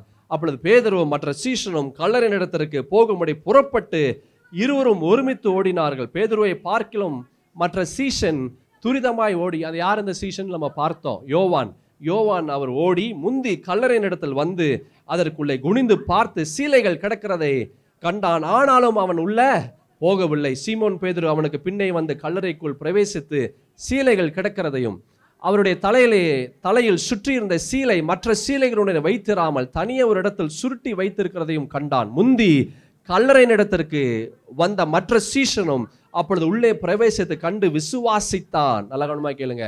கண்டு அவன் விசுவாசித்தான். அவர் மரித்தோரிலிருந்து எழுந்திருக்க வேண்டும் என்கிற வேத வாக்கியத்தை அவர்கள் இன்னும் அறியாதிருந்தார்கள். பின்பு அந்த சீஷர்கள் தங்களுடைய இடத்திற்கு திரும்பி போனார்கள். They know he was resurrected. அவர் உயிர் தெழுந்தார் என்று தெரியும். ஆனாலும் கதவு பூட்டப்பட்டு இருந்தது. அல்லேலூயா. அவர் உயிர் தெழுந்தார் என்று தெரிந்த பிறகும் கதவு, அதுவும் சும்மா பூட்டல, வேதம் சொல்லுகிறது யூதருக்கு பயந்ததினால் கதவு பூட்டப்பட்டு இருந்தது. ஏன் கதவு பூட்டப்பட்டு இருந்தது? Number 1, they lost what they got. They lost what they got. என்ன இருந்ததோ அதை அவர்கள் துளைத்தார்கள். அல்லேலூயா. சமாதானம் பூட்டப்பட்டிருந்தது. என்ன கொடுக்கப்பட்டதோ அதை அவர்கள் துளைத்தார்கள். என்ன கொடுக்கப்பட்டதோ அதை அவர்கள் துளைத்தார்கள். மத்தேயு சுவிசேஷம் 20ஆம் அதிகாரம் 17ஆம் வசனத்திலிருந்து 19ஆம் வசனம் முடிய பாருங்களேன். இயேசு எருசலேமுக்கு போகும்போது வழியிலே 12 சீஷரையும் தனியே அழைத்து, இதோ எருசலேமுக்கு போகிறோம், மனுஷகுமாரன் பிரதான ஆசாரியரிடத்திலும் வேத பாரகரிடத்திலும் ஒப்பு கொடுக்கப்படுவார். அவர்கள் அவரை மரண ஆக்கினைக்குள்ளாக தீர்த்து அவரை பரியாசம் பண்ணவும் வாரினால் அடிக்கவும் சிலுவையில அறையவும் புறஜாதியரிடத்தில் ஒப்பு கொடுப்பார்கள். ஆகிலும் 3ஆம் நாளிலே அவர் உயிரோடு எழுந்திருப்பார் என்றார். இயேசு சிலுவைக்கு போன பிறகு அவர் சொன்ன எல்லா வார்த்தையும் அவர்கள் மறந்து போனாங்க. இதெல்லாம் அவர் ஏற்கனவே சொல்றாரு, இப்படியெல்லாம் நடக்கும், இப்படிலாம் ஆகும். அல்லேலூயா. நல்லா கவனமாக கேளுங்க. when you forget what God says, கர்த்தருடைய வார்த்தை நீ மறந்தினா உன் சமாதானத்தை நீ இழக்க நேரிடும். அல்லேலூயா. கர்த்தருடைய வார்த்தையை நீ மறந்தினா உன் சமாதானத்தை நீ இழக்க நேரிடும். சங்கீதம் 119ஆம் சங்கீதம் 165ஆம் வசனத்தை பாருங்களேன். உம்முடைய வேதத்தை நேசிக்கிறவர்களுக்கு மிகுந்த சமாதானம் உண்டு. யாருக்கு சமாதானம் உண்டு? வேதத்தை நேசிக்கிறவர்களுக்கு மிகுந்த சமாதானம் உண்டு. ஏன் கதவு பூட்டப்பட்டிருந்தது? ஏன்னா சமாதானம் தொலைக்கப்பட்டிருந்தது. அல்லேலூயா. They lost what they got. They lost what they got. என்ன இருந்ததோ அதை தொலைத்தாருங்க. என்ன இருந்தது? சமாதானம் இருந்துச்சு, அந்த சமாதானத்தை தொலைச்சிட்டான். கர்த்தருடைய வார்த்தை இல்லை அப்படின்னா சமாதானம் தொலைக்கப்படும். நீதிமொழிகள் 3ஆம் அதிகாரம் 1-2 வசனங்களில் பார்க்கும்போது, என் மகனே, என் போதகத்தை மறவாதே, உன் இருதயம் என் கட்டளைகளை காக்க கடவுது, அவைகள் உனக்கு நீடித்த நாட்களையும் தீர்க்காய்ச்சையும் சமாதானத்தையும் பெருக பண்ணும். கர்த்தருடைய வார்த்தைகள் உனக்கு சமாதானத்தை கொடுக்கும். இந்த சீஷர்கள் ஆண்டவருடைய வார்த்தையை மறந்து போனாங்க, சமாதானம் மறைந்து போனது. பயந்து கொண்டு அவர்கள் கதவை பூட்டி கொண்டு அவர்கள் உள்ளே இருந்தார்கள். நீங்கள் எதற்காக பயந்து கொண்டு இருக்கிறீங்க? அல்லேலூயா. சமாதானம் இல்லை அப்படின்னா உங்களுக்கு பயம் வரும். கர்த்தருடைய வார்த்தையை நீங்கள் சந்தேகப்பட்டா உங்களுக்கு சமாதானம் மறைந்து போகும். கவலை அதிகமாகும் போது சமாதானம் மறைந்து போகும். இந்த ஆண்டவராகிய இயேசு அவர் இந்த சீஷர்களுக்கு அநேக காரியங்களை அவர் கொடுத்தார், அநேக ஆசீர்வாதங்களை கொடுத்தார். He taught them what to do, என்ன செய்யணும் என்று கற்றுக் கொடுத்தார். பல நேரத்தில் அவர் கற்றுக் கொடுத்தார். ஜெபிக்க கற்றுக் கொடுத்தார், என்ன செய்யணும்னு கற்றுக் கொடுத்தார். ஒரு சமயம் மார்க் எழுதின சுவிசேஷத்தில் 9ஆம் அதிகாரம் 17ஆம் வசனத்திலிருந்து 19ஆம் வசனம் முடிய வேகமாக நான் முடிக்க போகிறேன். இது ஒரு சம்பவம் நடந்துச்சு. ஒரு ஊமையான ஒரு ஆவி பிடித்த ஒருவனை சீஷர்களால் குணப்படுத்த முடியல. நான் வேகமாக போகிறேன், ஏன்னா நான் நேரம் இல்லாத காரணத்தினாலே. அப்போ அந்த அந்த நபர் சொல்கிறான், என்னுடைய மகனை உம்முடைய சீஷர்களிடத்தில் நான் கொண்டு வந்தேன், ஆனால் உம்முடைய சீஷர்கள் என்ன செய்ய முடியல, அவர்களால் விடுதலையாக்க முடியல. அப்போது ஆண்டவராகிய இயேசு ஒரு காரியத்தை சொல்கிறாரு. இயேசு என்ன சொல்கிறாரு? விசுவாசம் இல்லாத சந்ததியே, எது வரைக்கும் நான் உங்களோடு இருப்பேன் என்று அந்த சீஷர்களை அவர் கடிந்து கொள்ளுகிறார். அப்புறம் அதுக்கு பிற்பாடு அந்த அசுத்தாவியை துரத்துறாரு, விடுதலையை கொண்டு வர்றாரு, அற்புதத்தை கொண்டு வருகிறார்.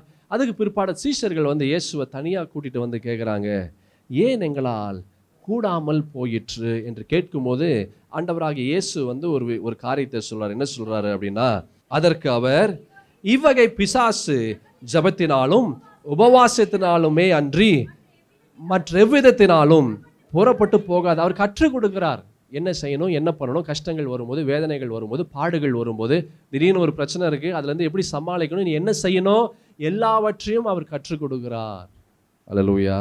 எல்லாவற்றையும் கற்றுக் கொடுக்கிறார். ஆனால் எல்லாவற்றையும் அவர்கள் மறந்து போனார்கள். அல்லேலூயா. இப்போ என்ன இருக்குது? சமாதானம் இல்லை. இப்போ என்ன இருக்குது? பயம்தான் இருக்குது. அல்லேலூயா.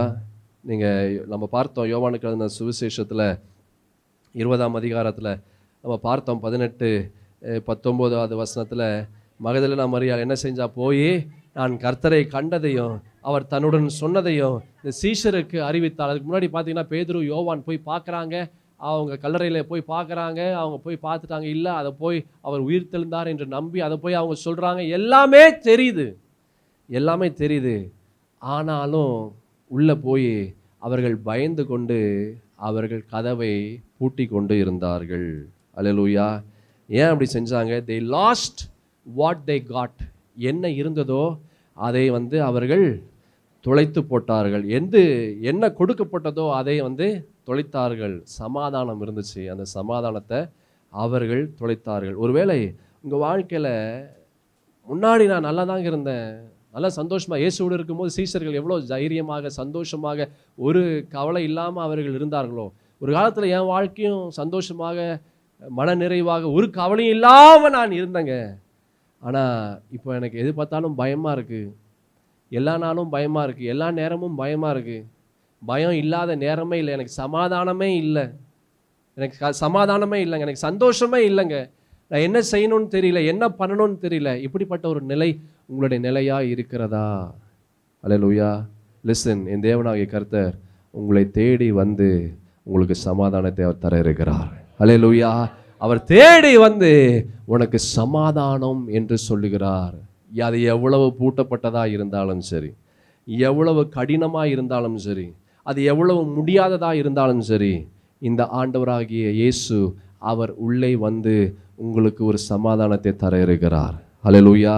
ஆமென். யோவானுக்கு எழுதின சுவிசேஷம் 14ஆம் அதிகாரம் 27வது வசனத்தில், சமாதானத்தையே உங்களுக்கு நான் வைத்து போகிறேன், என்னுடைய சமாதானத்தையே உங்களுக்கு நான் கொடுக்கிறேன், உலகம் கொடுக்கிற பிரகாரம் நான் உங்களுக்கு கொடுக்கிறதில்லை, உங்கள் இருதயம் கலங்காமலும் பயப்படாமலும் இருப்பதாக. ஆண்டவருடைய சமாதானம் உங்களை கலங்க வைக்காது, ஆண்டவருடைய சமாதானம் உங்களை பயப்படும்படியாக செய்யாது. அந்த சமாதானம் அது வித்தியாசமான சமாதானம். அல்லேலூயா. கர்த்தருடைய வார்த்தையை இழக்காதீர்கள், உங்களை விட்டு போகாதபடி காத்து கொள்ளுங்க. You will not lose your peace. உங்களுடைய சமாதானத்தை நீங்கள் இழக்க மாட்டீங்க. கல்லறை திறந்திருந்தது, ஆனால் கதவு பூட்டி இருந்தது. ரெண்டாவது, ஏன் கதவு பூட்டி இருந்தது? ரெண்டாவது, they lost what they did. என்ன செய்தார்களோ அதை அவர்கள் தொலைத்தார்கள். அல்லேலூயா. முதலாவது என்ன பார்த்தோம்? என்ன கொடுக்கப்பட்டதோ அதை தொலைச்சாங்க. they lost what they got. இப்போ they lost what they did. என்ன செய்தார்களோ அதை தொலைத்தார்கள். ஆமென். என்ன செஞ்சாங்க? என்ன செஞ்சாங்க? லூக்கா எழுதின சுவிசேஷம் 9ஆம் அதிகாரம் 1-2 வசனங்களில் பார்த்தீங்கன்னா, அவங்க என்ன செஞ்சாங்க? அவர் தம்முடைய 12 சீஷரையும் வரவழைத்து சகல பிசாசுகளையும் துரத்தவும், வியாதி உள்ளவர்களை குணமாக்கவும், அவர்களுக்கு வல்லமையும் அதிகாரம் கொடுத்து தேவனுடைய ராஜ்யத்தை குறித்து பிரசங்கிக்கவும், பிணியாளிகளை சொஸ்தமாக்கவும் அவர்களை அனுப்பினார். இந்த வேலையை ஆண்டவர் கொடுத்தார். ஆனால் இப்போ இவங்க என்ன செய்கிறாங்க? இப்போ என்ன செய்து கொண்டு இருக்கிறாங்க? பூட்டப்பட்ட கதவுக்குள்ளாக அவர்கள் உட்கார்ந்து கொண்டு பயந்து கொண்டு இருக்கிறாங்க. அல்லேலூயா. சிலர் சொல்ல, ஆண்டவர் எனக்கு எந்த வேலையும் கொடுக்கலங்க, எந்த ஒரு பணியும் கொடுக்கலங்க, நான் சும்மா தாங்க இருக்கிறேன். நல்லா கவனமாக கேளு. ஒரு கிறிஸ்தவனாக நீ இருந்தாலே நீ செய்ய வேண்டிய பணிகள் ஏராளம் இருக்குது. என்ன தெரியுமா செய்யணும்? கர்த்தருடைய வார்த்தையின்படி நீ வாழணும். ஆமென். மற்றவர்களை கர்த்தரை போல மாறக்கூடியவர்களாக நீங்கள் அவர்களை மாற்றணும். உங்களுடைய சுவாபத்தின் மூலமாக, உங்களுடைய தன்மையின் மூலமாக. எந்த இடத்துல இருந்தாலும் அந்த இடத்துல நீதியுள்ள காரியங்கள், உண்மையுள்ள காரியங்களை செய்யக்கூடியவர்களாக இருக்கணும். இதெல்லாம் ஒரு கிறிஸ்தவன் செய்ய வேண்டிய பணிகள். அல்லேலூயா. பரிசுத்தம் உள்ள ஒரு வாழ்க்கை வாழ்வது, நீதியுள்ள ஒரு வாழ்க்கை வாழ்வது, விசுவாசத்தை காத்து கொள்வது, இறுதி வரை உறுதியாக ஆண்டவரை பற்றி கொண்டு இருப்பது, கடைசி வரைக்கும் கர்த்தருக்காக நாம் நிலையாய் நிற்பது, இதெல்லாமே ஒரு கிறிஸ்தவன் செய்ய வேண்டிய பணிகள். அல்லேலூயா. ஆமென். நிறைய ஆண்டவர் நம்முடைய வாழ்க்கையில் கொடுத்துருக்கு. நல்ல சுகத்தை, நல்ல பலத்தை, நல்ல ஆரோக்கியத்தை எல்லாமே ஆண்டவர் நமக்கு கொடுத்துருக்கிறார்.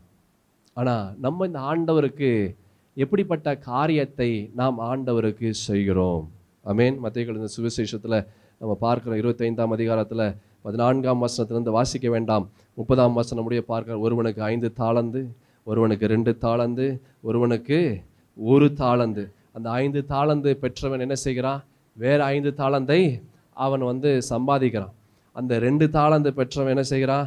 அவன் வேற 2 தாலந்தை அவன் சம்பாதிக்கிறான். அந்த 1 தாலந்தை வாங்கினவன் என்ன செய்கிறான்? அவன் போய் என்ன செய்கிறான்? அவன் புதைத்து வைக்கிறான். அப்போ அந்த கொடுத்த முதலாளி கேட்குறார், உனக்கு 5 தாலந்தை கொடுத்தனே, என்ன செஞ்ச? அவன் சொன்னான், ஐயா நான் திரும்ப 5 தாலந்தை நான் கொண்டு வந்துட்டேன். உடனே என்ன அந்த முதலாளி என்ன சொல்கிறாரு? என்னங்க சொல்கிறாரு? உண்மையும் மொத்தமும் உள்ள ஊழியக்காரனே, கொஞ்சத்தில் நீ உண்மையாக இருந்தாய், அநேகத்தின் மேல் உன்னை அதிகாரியாக நான் வைப்பேன், உன் எஜமானுடைய சந்தோஷத்திற்குள் பிரவேசி. மறுபடியும் அந்த 2 தாலந்து வாங்கினவன் அவன் போய் 2 தாலந்து எக்ஸ்ட்ரா 2 தாலந்து கொடுக்கும்போது அவனும் இதே வார்த்தையை உண்மையும் உள்ள உத்தமுள்ள ஊழியக்காரனே, நீ கொஞ்சத்தில் உண்மையாக இருந்தாய், அநேகத்தின் மேல் உன்னை அதிகாரியாக வைப்பேன், உன் எஜமானுடைய சந்தோஷத்தில் பிரவேசி. அந்த 1 தாலந்து வாங்கினவன் அவன் சொல்கிறான் பாருங்க, ஆண்டவனே நீ விதைக்காத இடத்தில் அறுக்கிறவரும் தெளிக்காத இடத்தில் சேர்க்கிறவருமான கடினமுள்ள மனுஷன் என்று அறிவேன். ஆகையால் நான் பயந்து போய் உமது தாளந்தை நிலத்தில் புதைத்து வைத்தேன், இதோ உம்முடையதை வாங்கி கொள்ளும் என்றான். அந்த எஜமான் சொல்றான், பொல்லாதவனும் சோம்பலுமான ஊழியக்காரனே, நான் விதைக்காத இடத்தில் அறுக்கிறவனும் தெளிக்காத இடத்தில் சேர்க்கிறவனும் என்று அறிந்தாயே. அப்படியானால் நீ என் பணத்தை காசுக்காரர் வசத்தில் போட்டு வைக்க வேண்டியதாக இருந்தது. அப்பொழுது நான் என்னுடைய வட்டியோடு வாங்கி கொள்வேனே என்று சொல்லி அவனிடத்தில் இருந்த தாளந்தை எடுத்து 10 தாளந்துக்கு கொடுங்கள், உள்ளவன் எவனோ அவனுக்கு கொடுக்கப்படும், பரிபூர்ணமும் அடைவான், இல்லாதவனிடத்தில் உள்ளதும் எடுத்துக்கொள்ளப்படும். புரோஜனமற்ற ஊழியக்காரனாகிய இவனை புறம்பான இருளே தள்ளி போடுங்கள், அங்கே அழுகையும் பற்கடிப்பும் உண்டாயிருக்கும் என்றான். ஆண்டவர் நமக்கு நல்ல ஜீவனை கொடுத்திருக்கிறார், நல்ல சுகத்தை கொடுத்திருக்கிறார், நல்ல பலனை கொடுத்திருக்கிறார். நம்ம என்ன கணக்கு நம்ம ஒப்புவிக்க போறோம் ஆண்டவருக்கு? அல்லேலூயா. கொடுத்த ஜீவனுக்கு, சுகத்திற்கு, பலத்திற்கு என்ன கணக்கு ஒப்புவிக்க நம்ம ஒப்புவிக்க போகிறோம் ஆண்டவர் இடத்துல? ஆண்டவர், நீங்க கொடுத்த இந்த தன்மைகள், இந்த உடம்பு, இந்த சரீரம், இப்படிப்பட்ட காரியங்களுக்கு நான் உண்மையா இருந்தேன் ஆண்டவரே. அப்பா, உம்முடைய பரிசுத்த வார்த்தையின்படி என்னுடைய வாழ்க்கை இருந்தது. நான் நீதியுள்ள காரியங்களை செய்த, உண்மையுள்ள காரியங்களை செய்த ஒரு உண்மையுள்ள ஒரு ஆள், ஒரு ஊழியன் எப்படி இருக்கணுமோ அப்படிப்பட்ட ஒரு வாழ்க்கை நான் வாழ்ந்தேன் என்று எண்ணத்தை நீ காண்பிக்க போகிறாய். அல்லேலூயா, ஆமென். எண்ணத்தை நீ காண்பிக்க போகிறாய். ஆமென். லூக்கான சுவிசேஷத்தில் பார்க்கிறோம் 12ஆம் அதிகாரம் 47-48 தன் எஜமானுடைய சிந்தையை அறிந்தும் ஆயத்தமாயிராமலும் அவனுடைய சித்தத்தின்படி செய்யாமலும் இருந்த ஊழியக்காரன் அநேக அடிகள் அடிக்கப்படுவான். அறியாதவனாய் இருந்து அடிகளுக்கு ஏதுவானவைகளை செய்தவனோ சில அடிகள் அடிக்கப்படுவான். எவனிடத்தில் அதிகம் கொடுக்கப்படுகிறதோ அவனிடத்தில் அதிகம் கேட்கப்படும். மனுஷர் எவனிடத்தில் அதிகமாய் ஒப்புவிக்கிறார்களோ அவனிடத்தில் அதிகமாய் கேட்பார்கள். ஆண்டவராக இயேசு நமக்கு அதிகமாக கொடுத்திருக்கிறார். அவர் சொந்த ஜீவனை கொடுத்திருக்கிறார். அதை விட விலை மதிக்க முடியாத பணமோ, காசோ, பேரோ, புகழோ, அந்தஸ்தோ, வேலையோ எதுவுமே கிடையாது. அவருடைய ஜீவன் எல்லாத்தை விட பெருசு. அல்லேலூயா. அந்த ஜீவனுக்கு ஈடு, அந்த ஆண்டவருடைய இயேசுவின் ரத்தத்திற்கு ஈடு வேற எதுவுமே கிடையாது. திரும்ப இந்த இயேசுவுக்கு நம்ம என்ன கணக்கு ஒப்புவிக்க போகிறோம்? அல்லேலூயா.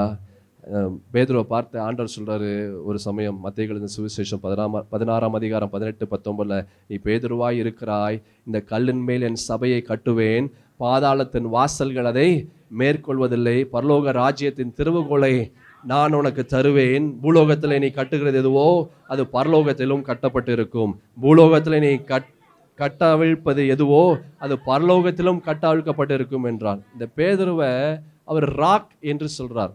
என்ன சொல்றாரு? கண்மலை என்று சொல்றார். ஆமென். ஒரு பேரை வைக்கிறார். இந்த பேதுரு எப்படிப்பட்ட ஒரு கண்மலையாக இருக்கணும் அப்படின்னா, சபையை கட்டக்கூடிய கண்மலையாக இருக்கணும். ஆனா இவன் என்ன செய்கிறான்? கதவை பூட்டி கொண்டு அவன் பயந்து கொண்டு இருக்கிறான். அல்லேலூயா. கதவை பூட்டி கொண்டு உள்ள பயந்து கொண்டு இருக்கிறான். ஆண்டவர் சொல்றார், இந்த கல்லின் மேல் என் சபையை நான் கட்டுவேன், பாதாளத்தின் வாசல்கள் என்ன செய்யாது, மேற்கொள்ளாது. நீ எவைகளை கட்டுகிறாயோ அது கட்டப்படும், நீ எவைகளை கட்டவிழ்க்கிறாயோ அது கட்டவிழ்க்கப்படும். இப்படிப்பட்ட ஒரு காரியத்தை இந்த பேதுரு இடத்துல அவர் சொல்றார். ஆனா அவன் இப்ப எங்க இருக்கிறார்? அவரு உள்ள பூட்டப்பட்ட கதவுக்குள்ளாக அவர் இருக்கிறார். அல்லேலூயா. அந்த கல் புரட்டப்பட்டது, கல்லறையின் கல் புரட்டப்பட்டது. ஆனா இந்த கல் இன்னும் என்ன செய்யல, புரட்டப்படலை. பேதுருவுக்கு என்ன பேர் இருக்கு? பேதுருடைய பேர் இன்னொரு பேர் ராக். ராக்குனா என்ன? கண்மலை, கல். அந்த கல், அந்த கண்மலை புரட்டப்பட்டு இருந்துச்சு. கல்லறையின் கல் அது புரட்டப்பட்டது. ஆனா இந்த கல், பேதுரு என்ற இந்த கல் இன்னும் என்ன செய்யல, புரட்டப்படவில்லை. அநேகருடைய வாழ்க்கையில இப்படிதான், we create our own tomb. அநேகருடைய வாழ்க்கையில அவர்களே ஒரு கல்லறையை அவர்கள் உருவாக்கி அந்த கல்லறையில ஒரு கல்லை வச்சிருவாங்க. வேற யாருமே வைக்க வேண்டாம், அவர்களே ஒரு கல்லறையை உருவாக்கி அந்த கல்லறைக்கு ஒரு கல்லையும் அவர்கள் வச்சுப்பாங்க. அல்லேலூயா. நமக்கு நன்றாக வேதம் தெரியும், நல்லா ஜெபிக்கிறோம், எல்லாமே செய்கிறோம். ஆனால் இன்னும் கர்த்தர் வெறுக்கக்கூடிய பல காரியங்களை நாம் செய்து கொண்டிருக்கிறோம். என்னென்ன கல் நம்முடைய வாழ்க்கையில இருக்கு? அல்லேலூயா. அதிலிருந்து வெளியே வர முடியாமல் இருக்கிறாயா சகோதரா, சகோதரி? அல்லேலூயா. என்னென்ன சுவாபங்கள், கர்த்தர் வெறுக்கக்கூடிய சுவாபங்கள் நம்முடைய வாழ்க்கையில் இருக்கிறது என்று யோசித்து பார். அந்த கற்கள் நீ வெளியே வர முடியாம அது உன்னுடைய வாழ்க்கையில தடையாக இருக்கிறது. தேவனுடைய ஆசீர்வாதம் உள்ள வர முடியாம அது தடையாக இருக்கிறது. அல்லேலூயா. தேவனுடைய ஆசீர்வாதம் உள்ள வர முடியாம அது தடையா இருக்கிறது. கல்லறை திறந்திருந்தது, ஆனா கதவு அது பூட்டப்பட்டு இருந்தது. அல்லேலூயா. கடைசியாக, நேரம் இல்லை, நிறைய நான் அப்படியே வரேன். கடைசியாக கல்லறை திறந்தது, ஆனால் கதவு பூட்டப்பட்டு இருந்தது. ஏன் கதவு பூட்டப்பட்டிருந்தது? Number 1, they lost what they got. they lost what they, என்ன கொடுக்கப்பட்டதோ அதை தொலைத்தார்கள். என்ன கொடுக்கப்பட்டது? சமாதானம். they lost what they did. என்ன செஞ்சாங்களோ அது அவங்க தொலைச்சாங்க. என்ன செஞ்சாங்க? கர்த்தருடைய வேலையை செஞ்சாங்க. God's work.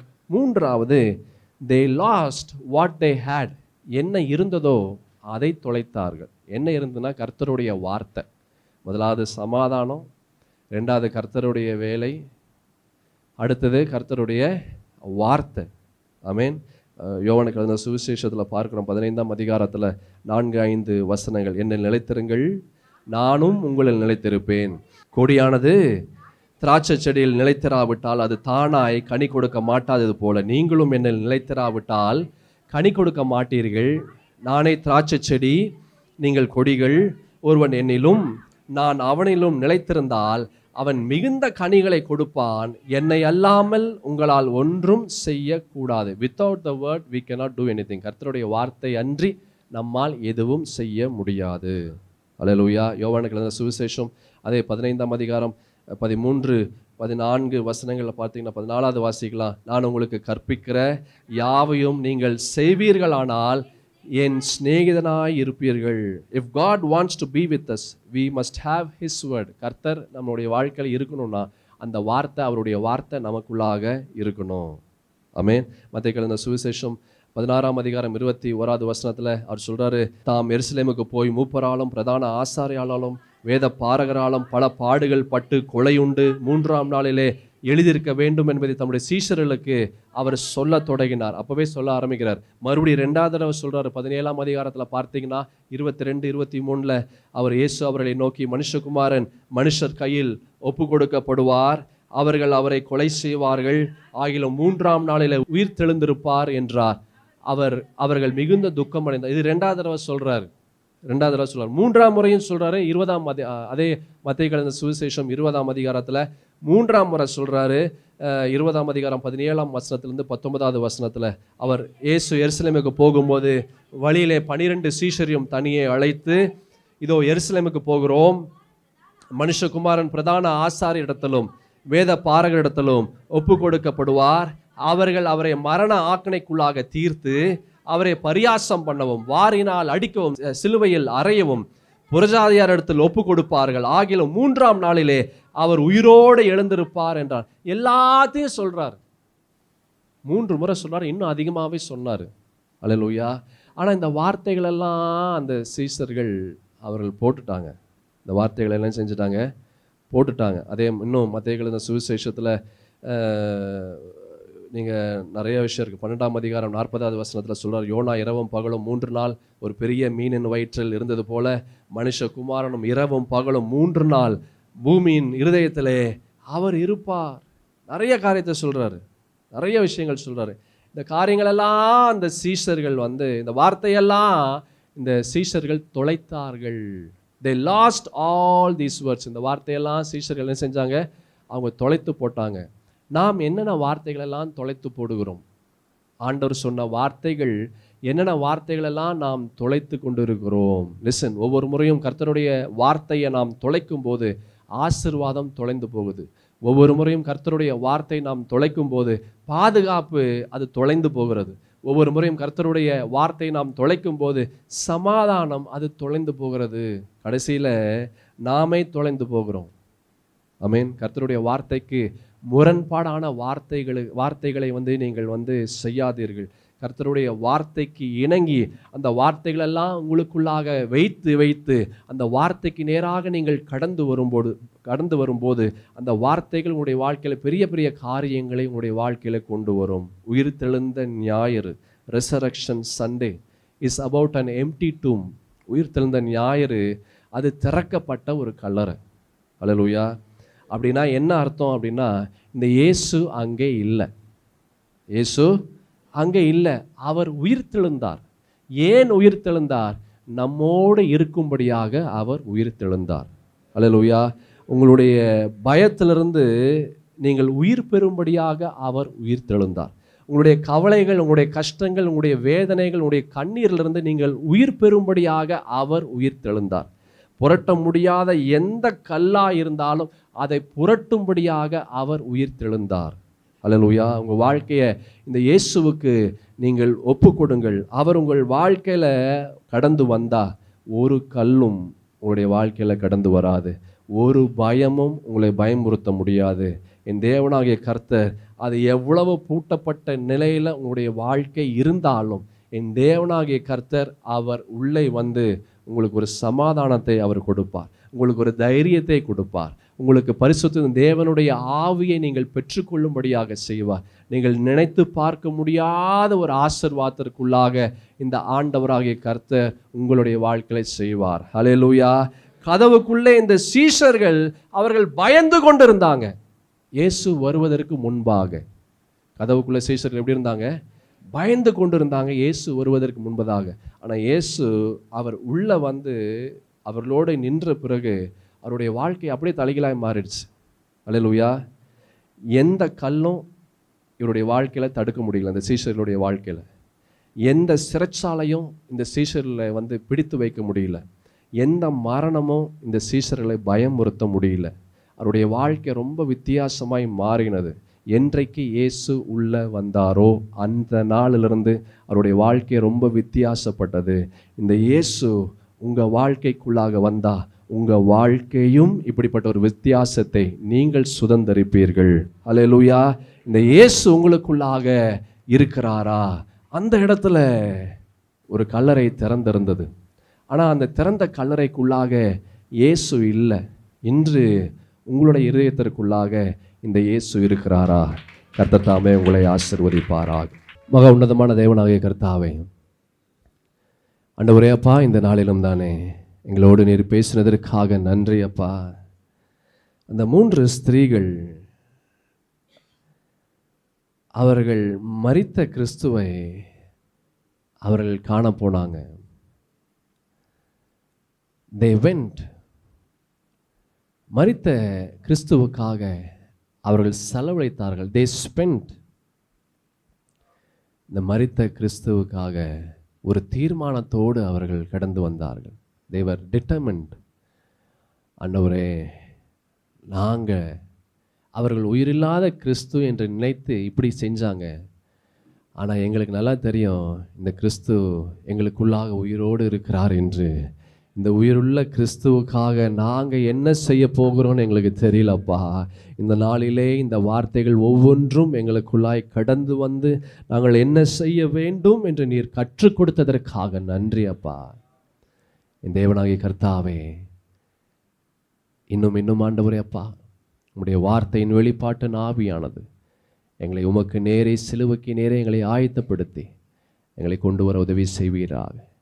பரிசுத்த தேவனாகிய கர்த்தாவே, உயிர் தெழுந்த கிறிஸ்துவே, எதெல்லாம் எங்களுடைய வாழ்க்கையில் மரித்த நிலையில் இருக்கிறதோ எங்களை தகுதிப்படுத்துங்க ஆண்டவரே, எங்களை தயார்படுத்துங்க. உம்முடைய ஆசீர்வாதத்தை சுதந்தரிக்க நீர் உதவி செய்வீராக. வந்த உம்முடைய ஜனங்கள் விடுதலையோடு, ஆசீர்வாதத்தோடு, தெய்வ சமாதானத்தோடு, சந்தோஷத்தோடு, மன நிறைவோடு இந்த இடத்தை விட்டு கடந்து போகிறதற்காக நன்றி. நீரே எங்கள் தேவன், நீரே எங்கள் இயேசு, நீரே எங்கள் ராஜா, நீரே எங்கள் இரட்சகர், நீரே எங்களுக்கு எல்லாமா இருந்து காரியங்களை வாய்க்க செய்யுங்க. உமக்காக நாங்கள் ஒப்பு கொடுக்கிறோம். எங்களை ஏற்றுக்கொள்வீராக. தகுதிப்படுத்துங்க, தயார்படுத்துங்க. இயேசு கிறிஸ்துவின் பரிசுத்தமுள்ள நாமத்தில் இந்த ஜெபத்தை ஏறெடுக்கிறேன் நல்ல பிதாவே, ஆமேன். ஆமீன். ஆத்துமாவே கர்த்தரை ஸ்தோத்திரி, என் முழுவதுமே பரிசுத்த நாமத்தை ஸ்தோத்திரி. என் ஆத்துமாவே கர்த்தரை ஸ்தோத்திரி, அவர் செய்த சகல உபகாரங்களையும் மறவாதே. ஆமீன். ஆண்டவராக இயேசு கிறிஸ்துவின் கிருபையும் பிதாவாகிய தேவனுடைய அன்பும் பரிசுத்த ஆவியின் ஐக்கியமும் சமாதானமும் சந்தோஷமும் வழிநடத்துதலும் நம் அனைவரோடும் இன்றும் சதா காலமும் இயேசுவினுடைய வருகை பரியந்தமிருந்து தாங்கி பலப்படுத்தி வழி நடத்துவதாக. ஆமேன்.